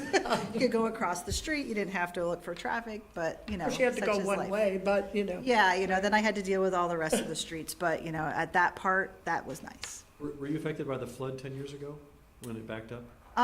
No, other than, just general, but nothing, no basement flooding or anything like that, no. Well, you must be excited about the former Dumont Park, breaking ground there. Yeah. Yes, very, very soon. Yes, that's amazing. Finally, we're making progress. We love it. Okay, well, thank you very much for your continued interest. And then, listen to Jacob, so next is Jessica Luisos. Welcome. Familiar face. You're interested in continuing. I am. That may be a trick question, but I think I've been on 8 years. I think it was 09, but I may have written that down wrong. And let's see. And so I'm trying to look. Oh, there's just 2 3-year terms, so you're looking for a 3-year term. Or willing to. So my first term, I was finishing out someone else's partial term, so I know it's not an exact. I'll just say, I've seen you chair the planning commission for 3 years now, and you just do a fabulous job, so I'm really glad that you're willing to give some more time to it, so. That's great feedback. Yeah, I think And you again- you really bring a lot of expertise that is important to the planning commission. It's a big job, and sometimes it's probably feels like you're trying to get all the herding the cats into a decision. I think prioritizing our time has been the hardest thing, and Sue knows that we've spent a lot of time trying to really rank projects and really get a better understanding of how much time we have, and be responsive to the public, as well as being honest with both ourselves and the public about how long something might take us to work through, because there's always a lot of conversation, and we really want to make sure things are vetted before they're brought to you. So. Any suggestions on how we could better support the planning commission? That's a really good question. I think one thing that I've seen that's been really neat is the leadership committee, and I'm not remembering exactly the name, but it's all the chairs and vice chairs get together quarterly, and there's been some really neat interactions between the committees, which I think has been really helpful for our work. And also one of the neatest things is having the committees actually look through the comprehensive goals or comprehensive plan goals and strategies and kind of think about how that might influence their work. So it's been really nice to have kind of an extra little bit of help coordinating between committees, because they've been extremely valuable to us in kind of extending the amount of time and people power that we have. So I think that's one thing that's been really good. I think you've done a good job as you've seen different things around the community that are planning related to kind of pass those on as questions or things for us to look into, and I would encourage you to do the same going forward. So. Do you want video recorded? What? Do you want planning commissions to be recorded? Do I want to be on TV? No, not really. But, I think that, Let's just come up. if that's something that you feel like is a community resource and you want us to do that, I can Do you see value? Sorry, if that's the case. Do you see value in it from your perspective? I don't know. You know, I know that the few times I'm in front of you, I have people comment on that they saw it. So, I mean, I think people are at least watching your meetings. I don't know how many more people we would reach with our questions and discussions. I haven't thought much about it, so Well, we do have another issue that eventually we'll get to you, that we had to deal with last time, and that's about taking over private roads that aren't necessarily up to the right code. And how you set the precedent for that, and. According to today's paper, apparently, we are not the only community. Right, yes. That Yeah, Colchester Kevin had has, right? mentioned And you that, had yeah. mentioned that, Kevin, that But they anyway, had, and today it was front and center. which I'm sure makes it harder for you to manage your time when we keep lobbing yet another issue, but. no, I mean, I think we have such a diverse city that there's just so many different pressures that we have, and it's, you know, we just try to think ahead to what are the things that might change the most, and are we prepared in making good decisions ahead of what might happen, which is sometimes hard, you know. Okay. I really Yeah. appreciate your comment about the LDRs being a living document, and they're constantly evolving. I appreciate you've been on for a while, your commitment to pursuing that document, and I think that your technical expertise lends a certain perspective that's valuable to the planning commission. And it's a good group of people that have a lot of different ideas, but they work well together, and I like that diversity. I think it's good. So thank you for persevering. And for chairing, because that's just a little more time. Yeah, so I think one thing that I've really liked about the commission is that it has stayed very diverse and a lot of different perspectives and a lot of different kind of areas of the city that people represent and different backgrounds. And I think that that is really helpful for when we're having conversations and kind of working through things, so. Is your membership spread out? I don't know where everyone lives. I know where It's my husband pretty lives. well spread out. I think we identified a few spots in the city where we didn't have as much representation right now, but I think we lost some people in the Spear Street area that maybe we didn't, that might have been an area where we didn't have as many people. Go ahead. How is our stipend compared to neighboring municipalities? And does the chair get slightly more than the rest? How long has it been, whatever it's been at? And I'm just, not that I want to give away the taxpayers' money, but I'm curious if. It's not a lot. Is it $25 a meeting? 50? I don't know. We don't get paid by the meeting. I think it's. Oh, you don't? No, it's like. Oh, it's just a flat fee? Is it $675 for the year? Is that? Is it so more for the it's- chair? And then there is more for the chair, but if I take more, then I need to pay taxes on it. So traditionally, I've been donating what is above that six whatever the tax limit to another fund. So I think I've been choosing the open space fund usually. So it just felt like it wasn't quite enough of a difference, and then with paying taxes, it just so.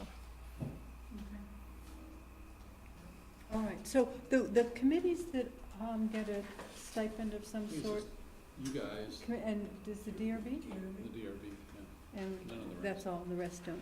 Are we making a motion here to raise our stipend? Second. Burlington gets how much? Three They grand? get $5 grand? $5,000. They went to $5 And grand? there's 12 They of have them. to go to more subcommittee meetings. I don't care. I'd like to Well, point I'm out so that glad I we're didn't not bring this Burlington. up, and I'm not lobbying for anything So there, differently. no, I knew that. You digress. That was a trick question. Okay, thank you very much. If there's no other trick questions, okay. Thank you for all your hard work too. So is that, Laura Williams, am I on your list? you are, let me see where you are. I think, yes, we had you, oh, there it is. You just went blue at the bottom. Please come forward. So, you know what, I don't have the paperwork. It's She from, was in our previous packets. yeah, okay. Oh, So Laurel, as I understand it, your first choice is Bike and Ped Committee, and your second choice is Natural Resources? correct. Is that still accurate? Yes. Okay. So, what's your background in, contributing time and energy? Well, to- here, actually not at all. I moved back to Vermont 8 years ago from Philadelphia, and I teach at Essex High School. So I'm very involved there. I teach Spanish. I'm head of the language department. I'm co-advisor for student government and on the teacher leader committee. And I actually saw the ad, I think, in the other paper and the little magazine that you have out now, which I really like. So, yeah. Yeah, I like that. Blue Life, isn't that great? Yeah. I do. I think it was in there, and it said committee assignments, and I thought, oh, why not? And then I couldn't get the PDF to work, so I had to wait till school started, print it out, mail it in. So, yeah, I thought I would just really like to get involved, meet more people in South Burlington. I mean, I know people in Essex, but I live here. My children, one just graduated from South Burlington High School, and I have another one who's a junior. So, and my mom has lived here for 21 years, so, yeah. Bike and Ped and. Bike and Ped, yes, which I use every day, every morning at 5 a.m. You ride your bike? No, I walk. You walk, with you're a my walker. dog every Oh, morning, great. yes. I really use that recreation. How close to the second place is natural resources? Oh, very close. Yeah, definitely. I mean, I would go where I'm needed. I basically, the bike and ped, I'm always on my bike and out there. I'm very familiar with it, and I love it. And, I know how hard people work to make a city or small town run. So, yeah, I would just like to be involved, basically. That's my main motivation. So you're aware of the time commitment? Natural Resources is are they once a month? I think so. And so That's what it said in the paper. I've never been Yeah, to a okay. meeting, so. But a commitment one evening a month. I'm not afraid of meetings. afternoon. It's kind of- Pardon me? I'm not afraid of meetings, yeah, that's, All right, yep. Yeah, good. Even as a teacher? yeah, that's all I do. Very early, I think my I'm not on that. What do you teach? Spanish. Oh, So I'm teaching levels 4, 5, and 8P this that's year. all I know, Yeah, a little bit. yeah, yeah. So, Okay. Any other questions anyone has, or anything you think we should know? I don't think so. I think Okay. yeah, because I heard you're very knowledgeable people who were up here before me. Okay. Yeah, that was great. Well, super. Well, thank you very much thank for you. expressing an Gracias. interest. Gracias. It's nice to put, I've seen your faces in the paper, of course, but it's nice to actually meet you all. Well, thank you. All right. All right, thank you very much. Thank you very much. I go to Lowe's, I start speaking Spanish. Everywhere, everything's Spanish at Lowe's. I know. Yeah. It's almost the same font as the English. You can't, oh, devoluciones. Oh, okay.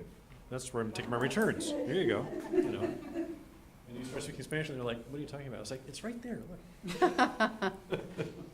Okay. Okay. It's true. All right, we're down to other business, and the comment was, Or we did other business. yeah, we are. It's amazing. Yeah. Oh, we took the other. Library issues, Okay. well, 20 of 9. Quarter to 9. Oh, yes, Kevin would like to add an issue as well. We got a letter from Gene Richards this week asking us to appoint to the Technical Advisory Committee for the Noise Compatibility Program. But there was a contradiction in the letter, and I wrote it back for clarification. So the contradiction was, at the beginning of the letter, he asked that we appoint one person to the Technical Advisory Committee from South Burlington. But then later in the letter, he says, if we want to keep Helen and Paul and me and Carmen Are you? or is No, it George? it was George. It's George. Paul, me, actually, he said you know. Carmen and George representing on the Technical Advisory Committee as we have been representing the city on the Sound Committee. That would be okay too. So I wrote him back and said, which one is it? I haven't heard. So, assuming that either is okay, what is your preference on that? Do you want the same 4 people just kind of transition on? Right. The Sound Committee may continue to meet at some point as well. Right. Well, and I'll commit to just going whenever I can, but I think the 4 people. But I think the 4 that were on the other should just continue as the technical, on the technical team. Is everybody okay with that? Yeah? I mean, just heading out, Yeah, already I mean, appointed. the committees are all, they're open, so. I'll assume that's okay with Okay. Gina, just let him know. If it's not, I'll Yeah. go back and we'll Okay, appoint one person. Okay, thanks. good, all right. So the library issues, who you did, okay. Great. So, so I've had conversations with a couple residents, and there was a very negative letter in the other paper, I think, last week as well. So, you know, and I served on the board for 6 years, I think it was, so, and we talked a lot about a new library. I mean, and Dor Whittier, you know, presented us in 2005 or 6 with all of their designs and elevations. So I personally see this transition from the high school to a commercial spot at the U-Mall.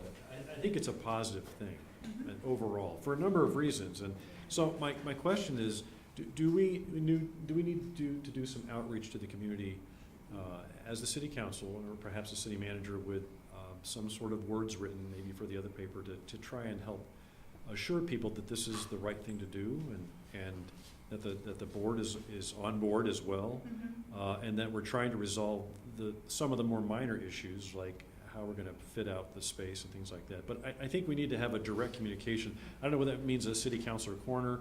Well, Megan has written the one for the next week, Okay. and she sent me a copy, and as I recall, not all of it, but she talked about, I think, basically two things, the library and then the road construction on Heinsberg and Marketplace. So I think she did a very nice job addressing our process and how we came to these decisions and what the issues are. But I don't think one counselor's corner is necessarily enough, so I think we do need to consider ways to assist the library in their outreach to making it clear that they're in favor, and this is just a small step to a new library. So as a community, we can really get rolling. I think the community needs reassurance that this is the correct thing to do. You know, the financials, you know, there's a little push and pull with the high school. I don't know if that's inconsequential or not, but, you know, if you look at it on paper, we're spending less initially, I mean, at least in terms of the Right. rent, right? But things like that. But I think primarily, a lot of people have a hard time with change. And this is a very big change. If you're used to going to SBHS to go to the community library, this is a very big change.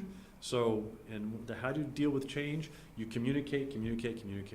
And you say why we're doing it, you say how we're doing it, and you say how things will be better because it's a transition to another spot as well. So I just want to say those words and make sure that we do as much as we can. I mean, if the space is available to be open, did we want to do a pre-open house that invite the public to come look at the space and meet with city council there and show them where the parking is, you know, on that underneath the garage on the first floor, show them how easy a walk it is there. Because once you get people talking about some of the benefits, I think the word will spread that it's not a bad thing at all. Yeah, I like the idea of an open house. I think that would be helpful. I mean, I'll stand out there with a sign at the corner of the Bonton and say, you know, take this entrance right here, take this entrance right Right, here. yeah, no, I think those are good ideas, and we probably. I've spoken to a number of the people at Bikes and Bites, and some asked why and so on.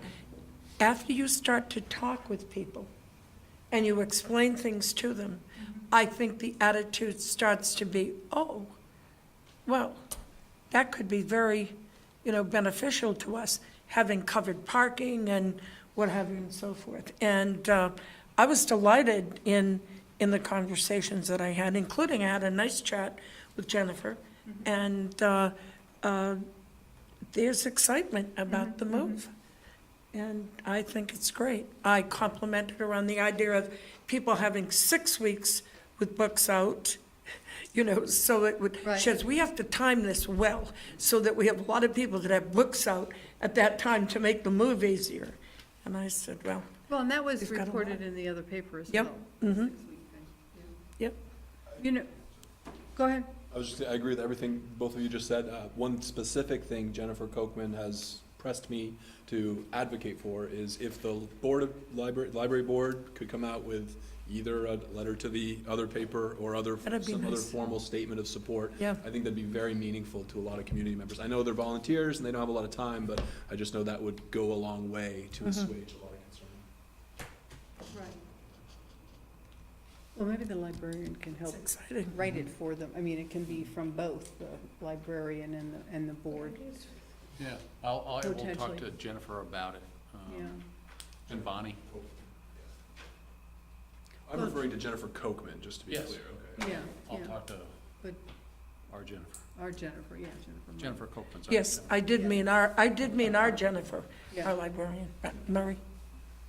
I think all of those things are good. I mean, maybe Coralie can put something, when does the next SOBU come out?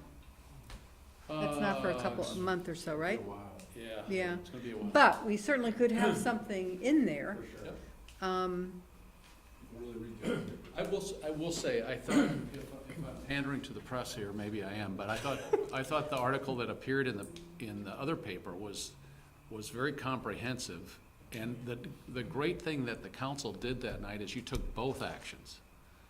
So you were approving the lease for the transition. If you'd done that and then came back 3 weeks later or two meetings later and then done the Right. purchase and sale agreement, I think that would have really confused people. Right. But as it was reported, Both at once. you did both, and so you can Right. see transition and permanent. And we know where we're going.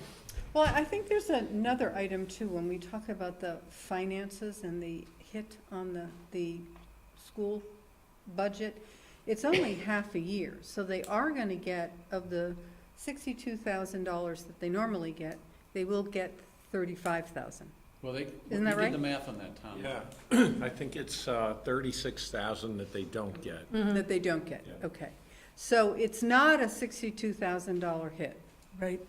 Then the other sort of, I don't know, balancing act that the city hasn't complained about, but was another cut to our budget, is apparently the after-school programs have been displaced. I mean, the city-run ones have been displaced by the ones that the schools have organized, which is wonderful. It's their space and they've created these.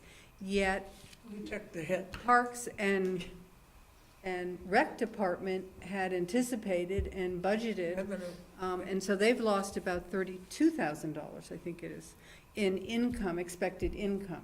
Now, we haven't gone to the press and complained about it, and I'm not complaining about it now. I'm just trying to sort of balance Yep.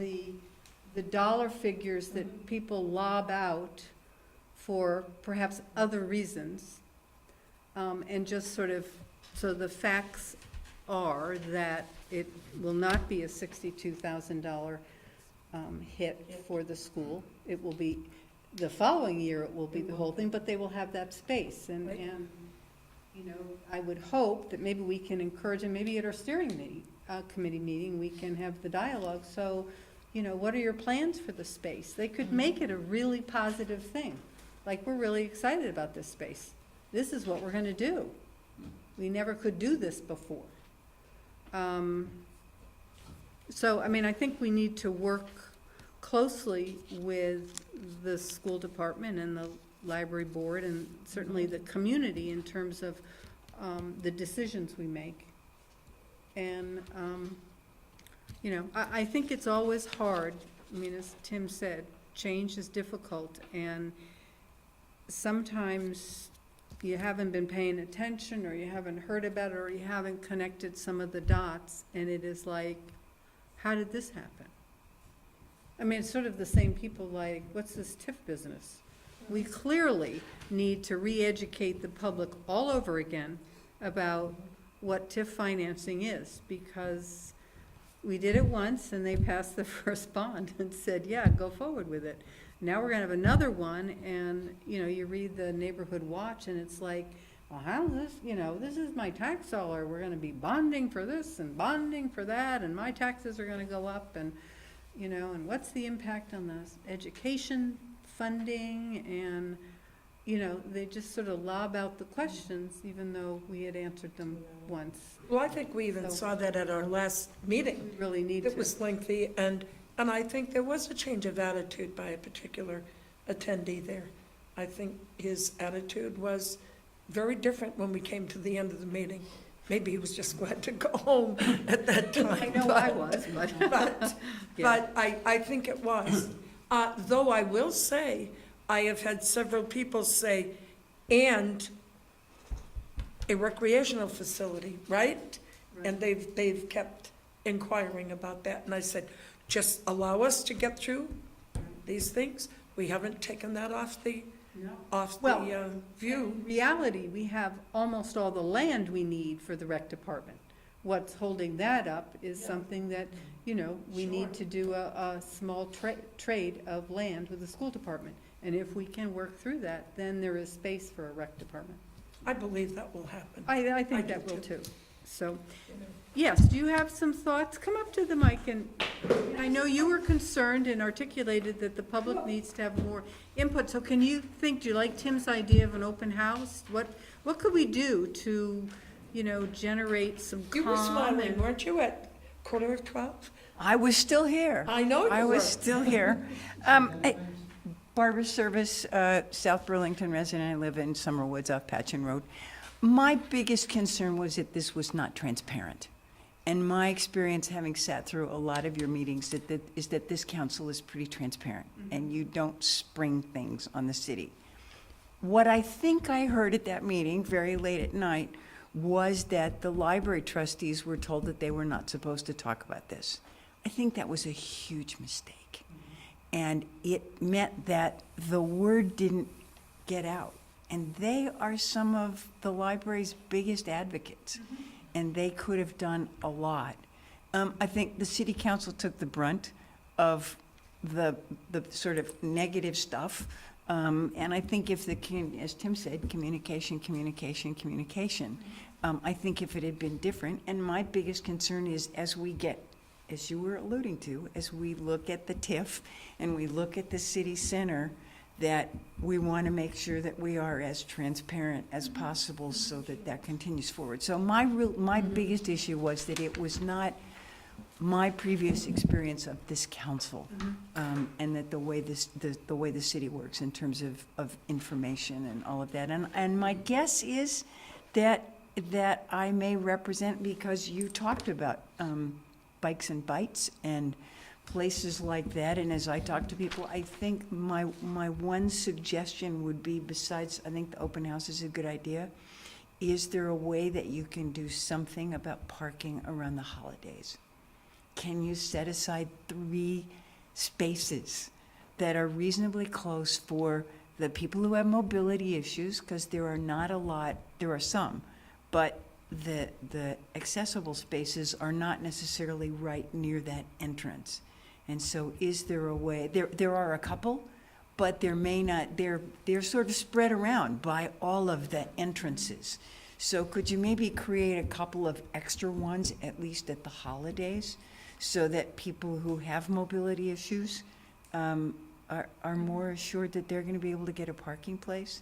Well, we certainly, I mean, that's a conversation, I guess, with the mall, and we can certainly try for that. It's just a thought. But I do think, Barbara, we could have in printed form, whether it's an ad in the other paper or it's in the, next SOBU issue, but really have some graphics that show, here's the library, here's the door, and here are the 6, handicap parking areas undercover. Here are the ones that are a little further away, but, and so people get a sense of how far they're going to walk. Because, here they can drive in and they see the door.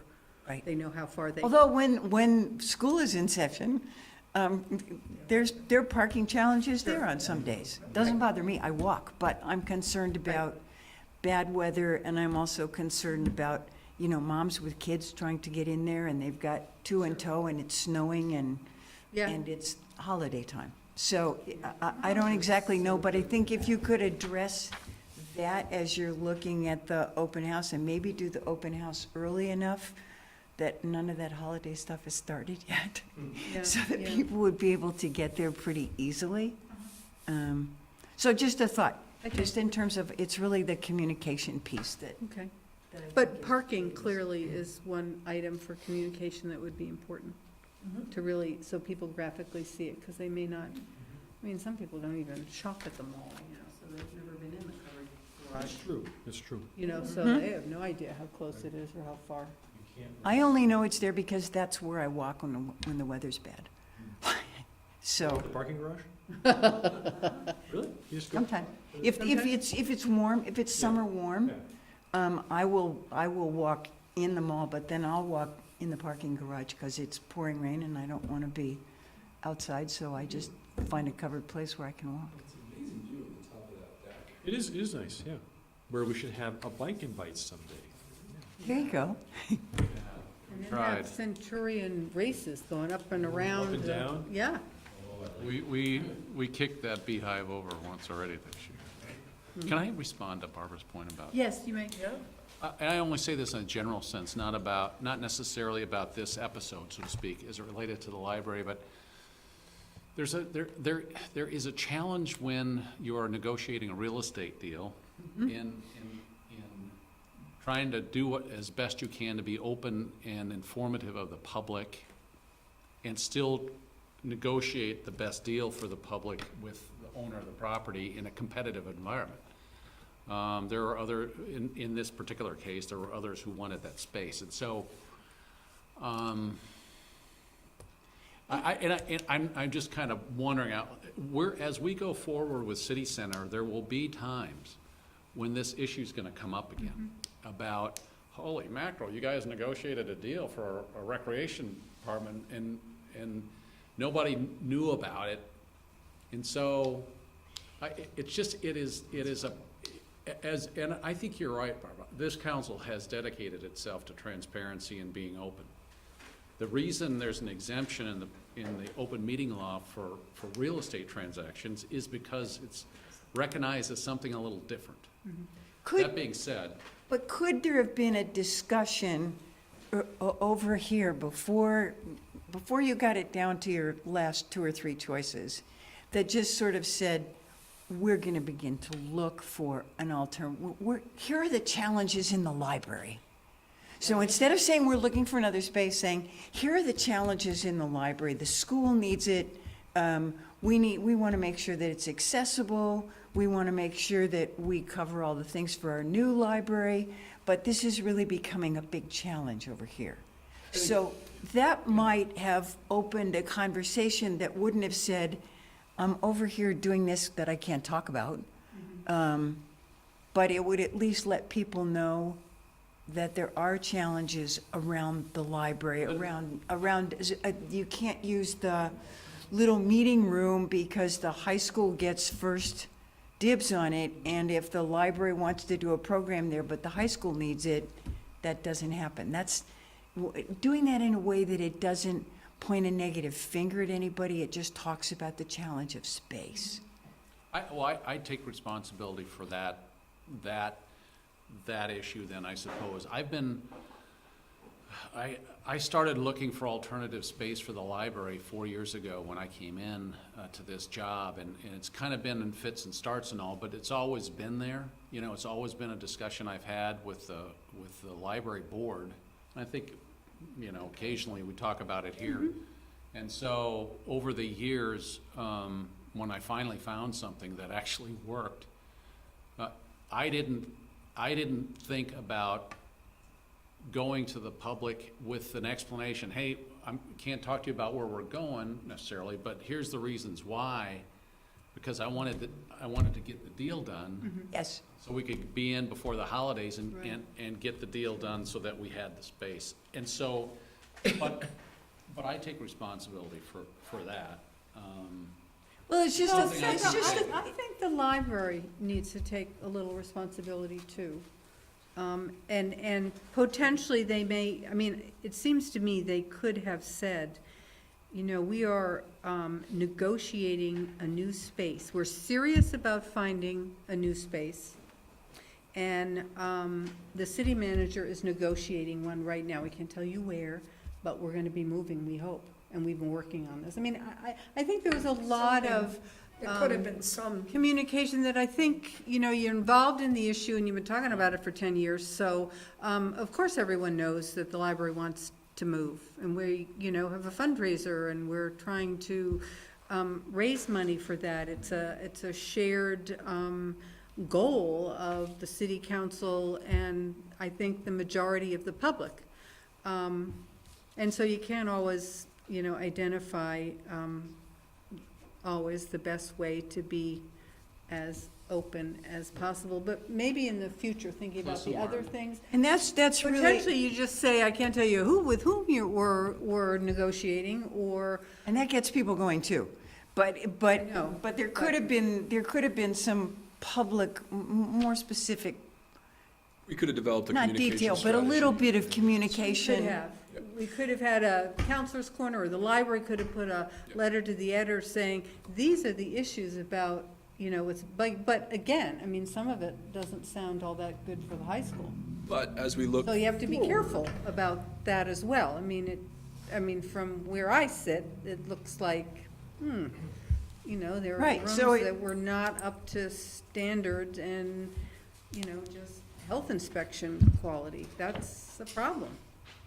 to Kevin's And remark nothing happened about it. about future, that there's going to be more deals, so real estate transactions, I think we should think about our communication strategy so that when we pass these actions, that we have thought through the rationale so we can communicate at the same time as it becomes public, so. You know, that's another piece I hadn't thought about, but maybe there is I don't know, a counselor's corner or part of this library thing or somewhere where you explain what you just said, so that people understand you were trying to get the best deal for the city, and you were also trying to negotiate in good faith, but that you it's protected by open meeting, and these are the reasons that, and so that could be another, especially as we move forward with all the things you all are gonna have to worry about.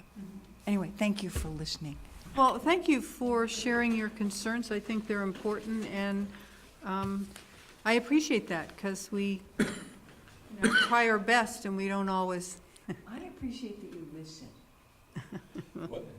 that we do. Okay. Is there any other business? Okay. We possibly can go into executive session for the appointments. Do we want to wait till Megan's here? So, I don't have all of my pages with the other folks and the notes that we had on those. No, I mean, I made notes on on the different people. oh, you didn't and bring your some paperwork of from the their- past, yeah. Do you think that Megan express No, desire? she was sick. I didn't call her and say, you know, Do you think that she wants a voice? There's some that we have just the, well, I think the planning commission has 4, Some of right? these are like just fill. I mean, some of them, we need everybody who expressed an interest. And maybe it makes sense if you wanted to wait with Megan to weigh in on the ones that there's competitive openings for. I think there's some you have the exact there number are of some that we openings that could you probably need. just, as Right. you say, appoint because Okay. we have the Sort of right like this number. pachinko machine. So how about if we go into executive session, or whatever, it's not executive session, it's, yeah. And get through all the appointments that are not, you know, competitive, I guess. Or less competitive. Less competitive, or there's no controversy, agree on those, Yep. and then wait till we have a full component. It's not mandated that we go into executive session. I mean, do we feel comfortable with just placing all of the names that fit the number of opening spots? Yeah, I don't have a problem with that. Is it more transparent to counterbalance claims? Do you just want to, what do we need to hold back on? Was it Want to just march through them? Okay. Starting Why don't at we the just top? march? Affordable housing, there are 2 openings. We had 2 people indicate no. Yeah, Lindsay Bryce. There was Todd Rawlings and Lindsay Bryce. She's the one that really wanted the Natural Resources Committee. I don't know if she wants both. Yeah, let's see, in natural resources, we need 3 people, and we have 2 people, David Crawford and Lindsay Bryce. And Laura, though, tonight, she seemed to express a genuine Oh, second place right. interest. And that would be great. It would balance out bike and. We also have Laura Williams, too. So we'd like to have Laura and Lindsay for natural resources? I like that. And David Crawford, too, he'd be the third. Yeah, he's on it now. Which, This is natural resources. There's 3 openings, and we have 3 people. Laura Williams, Lindsay Bryce, and David Crawford. That was the second. you want to do it? What is sextons? I was gonna ask the same thing. Those are, Cemetery. keepers of the cemetery. I didn't even know we had someone. Why didn't I know Do that? they have By to mow charter. it or something, or? It's in charter, isn't it? No, it's not so much maintaining them, we do that, but it's the sale of plots, it's the record keeping of plots, who's planted where, so to speak, and those Really? sorts of things. We have 2 cemeteries, Yeah. one by the airport and one on Shelburne Road. And so, under our charter, we're supposed to Okay. appoint sextons. All right, we'll have to drum up some interest. But can we agree on those 3 people for natural resources? Yes. Okay, let's go back up to affordable housing then. We have 2 slots and we have 2 interested. Did Lindsay really want? Well, Lindsay, we're gonna put on the other, so what Oh, about that's just right. appointing Todd? So we'll just appoint Todd for the time being. Okay. All right. City charter, that was a big, We're bypassing bike and ped? oh, I'm sorry, excuse me. Yeah, Excuse bike me. and Are ped, we in a session, executive? No, we're not. no. Oh, no, we don't have to be for this, Right. okay. So bike and ped has 4 openings. We have Larry, What does holding mean? Yeah, what is holding Oh, up, Roy? Roy. Roy was unable to participate in the interview process because of his injuries. he had a bike accident. Terribly injured. Hey, And he's in the hospital for another 2 weeks. Yeah, and oh he dear. wanted to express his interest in continuing to serve, but he was unable to. And so we wanted to make sure that he was still, I would hate to take him off, even though he's been hurt, you know? 1, 2, 3, 4, 5. They need 4. Okay, so, Laura Williams seemed okay with natural resources. yeah, we just got her for natural Still got one too resources. many. We already okayed that. Sean Goddard, strong biker, lives on Meadow Road. Right. Meadow Road, just to remind you, and bikes to Global Foundries every day. That's right, yeah. do you want to hold on the competitive ones, Helen? Or- Why don't we hold on that Okay. and follow up with Roy? Yep, City Charter, David Crawford. Give him 3 committees, he's retired. David Crawford, we just put him on one, and he's also gonna be the Winooski Valley Park District. I'm not 100% sure he needs to be on the charter committee, Fair enough. too. But we do need 2, and we have, We had 1. oh, we only have 1. David Crawford. We only have 1. But he is retired, and he loves giving his time. Who's the other one? Well, the charter committee hasn't met in 4 years, Yeah. so. Unless you guys anticipate the need to go back and amend our charter. Can't we appoint at the time? Yeah, can we do emergency appointments for that if we need to? All right, just leave it. Okay, why don't we skip that? The DRB, we need 2. We had 2 applicants, Mark and Bear and David Parsons, so let's go with them. Energy Committee, we need 4, and we had 4 people express interest, right? What does the little red X for appointed mean? You actually appointed them. We already the night- appointed 3 of them a couple weeks ago. Yeah, Yeah, yep. Because I think appoint they the needed, they fourth. were working on something and they they, were in, the First committee night was of- in to talk to you, and yeah. So we just need to add The fourth. Drew Gelfenbein, Yep. Bein, Okay. Gelfenbein. appointed them, but. So let's do, Do you? so we okay with Drew? Yep. Yeah, he's the guy who works Okay. in, yeah, Yeah. Burlington. Okay, Housing Trust Fund, we just need 1. And there was nobody, Do we have anybody? No? all right. Library Board, they need. We have 6 and then one with the second choice. 1, 2, 3, 4, 5, 6. And then Penelope has a second choice. She said she'd do Penny. both. Public art, that's pretty small. So let's give her both. Well, aren't there others that want public arts, though? Well, we need all of them. Oh, I'm sorry. Yeah, see, we have, Let's definitely put her on the library board. let her And put her on the then library. public Yeah. art, we need 3 people, and we have 1, 2, 3 interested. So let's put them all on. That's Patricia Stratman, Jennifer Kochman returning, and Penny. So can we put all of those on the art committee? We need Okay. 3? Yep. Yep. Okay. Can we back up to pension advisory? Oh, yeah, I'm sorry, I keep skipping these things. Need one, you have one. Yep, let's go with Spence. Spence, yep. Baker. Yep. And Planning commission, you wanna hold off on? We should hold off. We should. I think we should hold off, there's 5. I'd appoint Jessica Luisos in public session, Yeah, but I I- think I- the rest. Yeah. There's a lot of close contenders. Oh, I have no problem with that. I think that's a good idea. Well, we can certainly, yeah, she's not going to be kicked off. It'll just be finding one other from the 4 members. Although Lindsay, we already gave her natural resources. Oh, and that her ex probably should be off. Because didn't she say, I think, thinking about it, I'd rather be on natural resources than planning? So it's really just selecting one person between Barry Young, Michael Mittag, and Jacob West. So strike Lindsay? Yeah, Okay. Oh, right. because we put her on natural resources.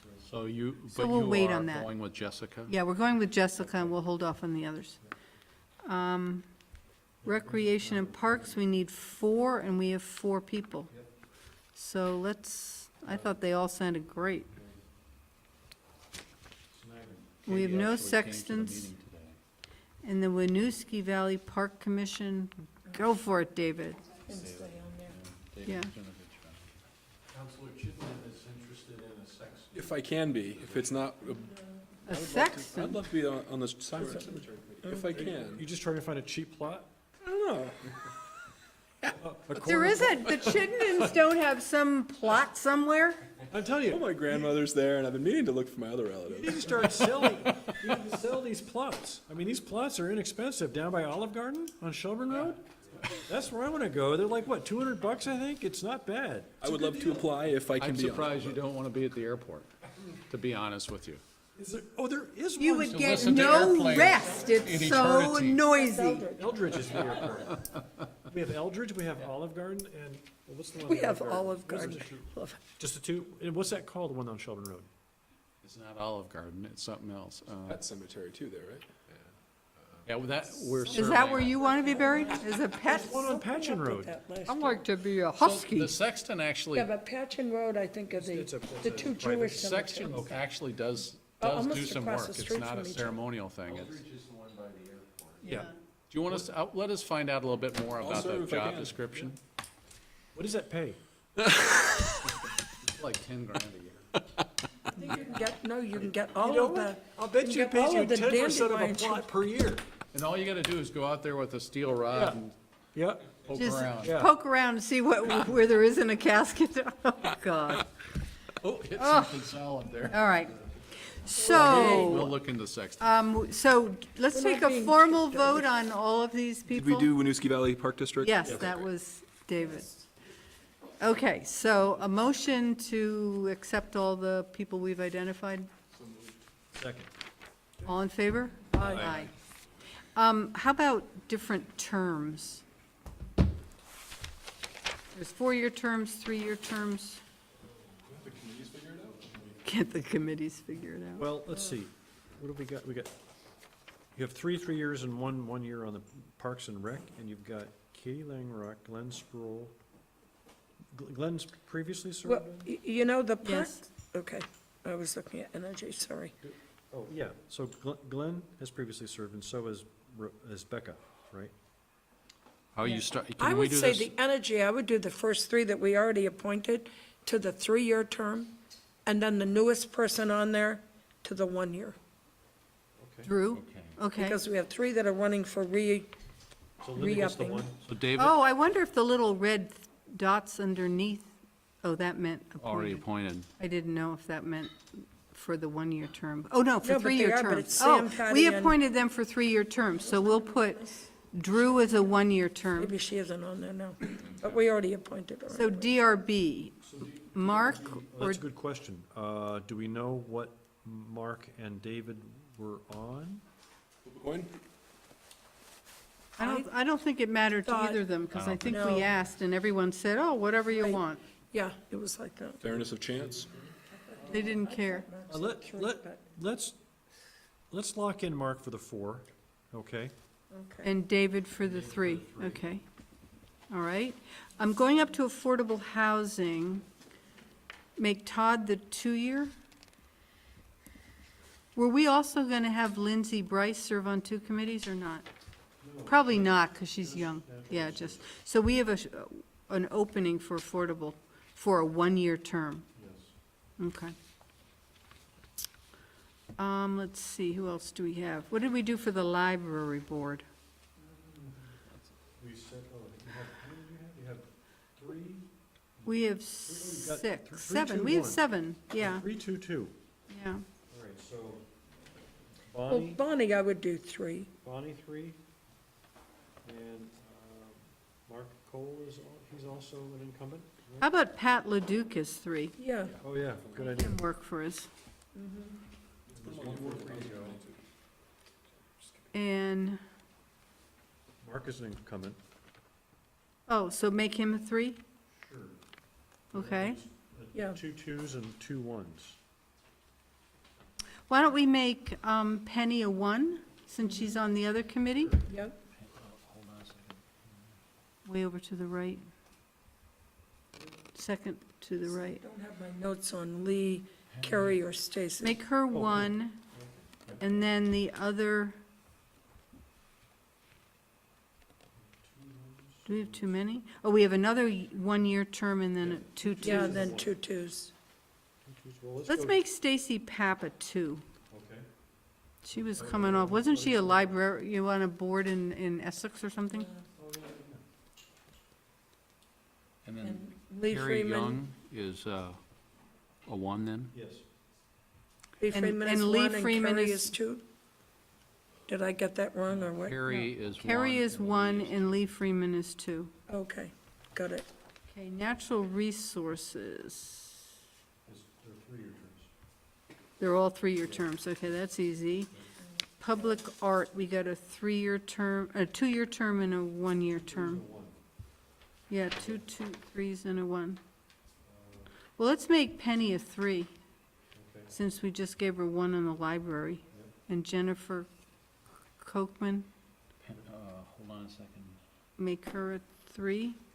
Oh, she's on another one. Why don't we make her a 1-year term? Are we on Who- public I'm art? sorry, who are we Public art. making 1? Jennifer Kochman. There's a 1 And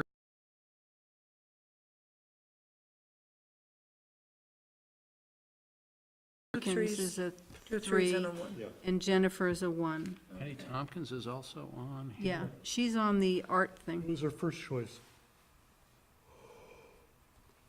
And 1 is for natural, the 1-year term was for natural resources. Right, right.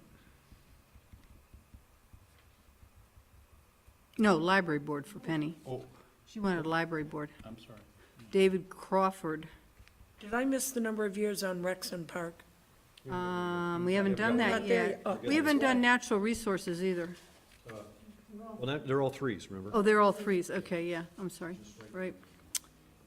So, Unless, we made Jessica 3-year, right, on We didn't say, but we can. planning? Yeah, let's do that. That's all we're doing on that. Right. Oh, they're both 3-year terms, so it doesn't matter. Well, it's 2, 3, oh, wait. Yeah, no, there are 2 people for 3-year terms. Yeah, so, and so then we need Parks and Rec, or Which is Rec and 3 Parks. and a 1.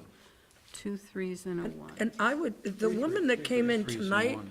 that's new, Linda Chisholm, Uh-huh, what if we gave her the 1-year term? Try it okay, out, see if she likes it, and we give the other 3 the 3 years. okay. Katie, Langrock is a 3. Glenn, obviously, and Rebecca. Just Becca. You know, I Her nickname think is- Glenn her said he is would Rebecca, have but Well, she's I know preferred she a goes by 1. Becca. Yeah.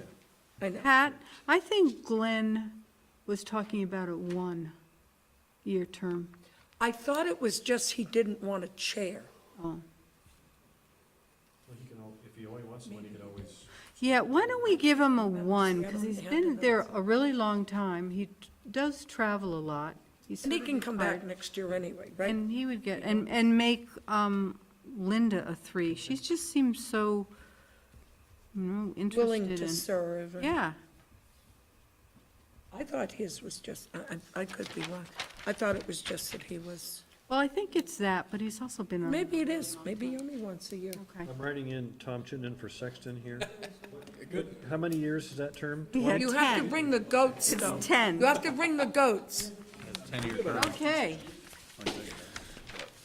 So we'll anticipate the planning commission decision on the next meeting. So is that, so we've got, just so I'm sure about this, Planning Jesus. Commission is on hold, Bike and pet. Bike and Pet is on hold, Right. still have an opening on Housing and Housing Trust Fund, and we skipped the city charter. My son was Is that right? Yeah, Yeah, okay. So, okay. good, excellent, okay. We will start notifying people. The Affordable Housing Committee actually meets tomorrow, and Sandy asked that we reach out to your appointees and let them know about the meeting. So if I can get to them, we'll try He must be going to bed. Okay. as best we can. Motion Okay. I would consider a motion to adjourn. so moved. Second. Second. All in favor? Aye. Aye. I can't tell you how happy I am. We Good job, yeah. Bravo.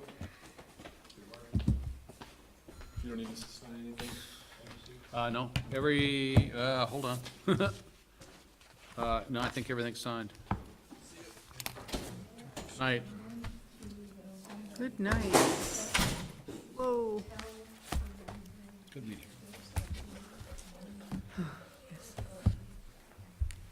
Maria.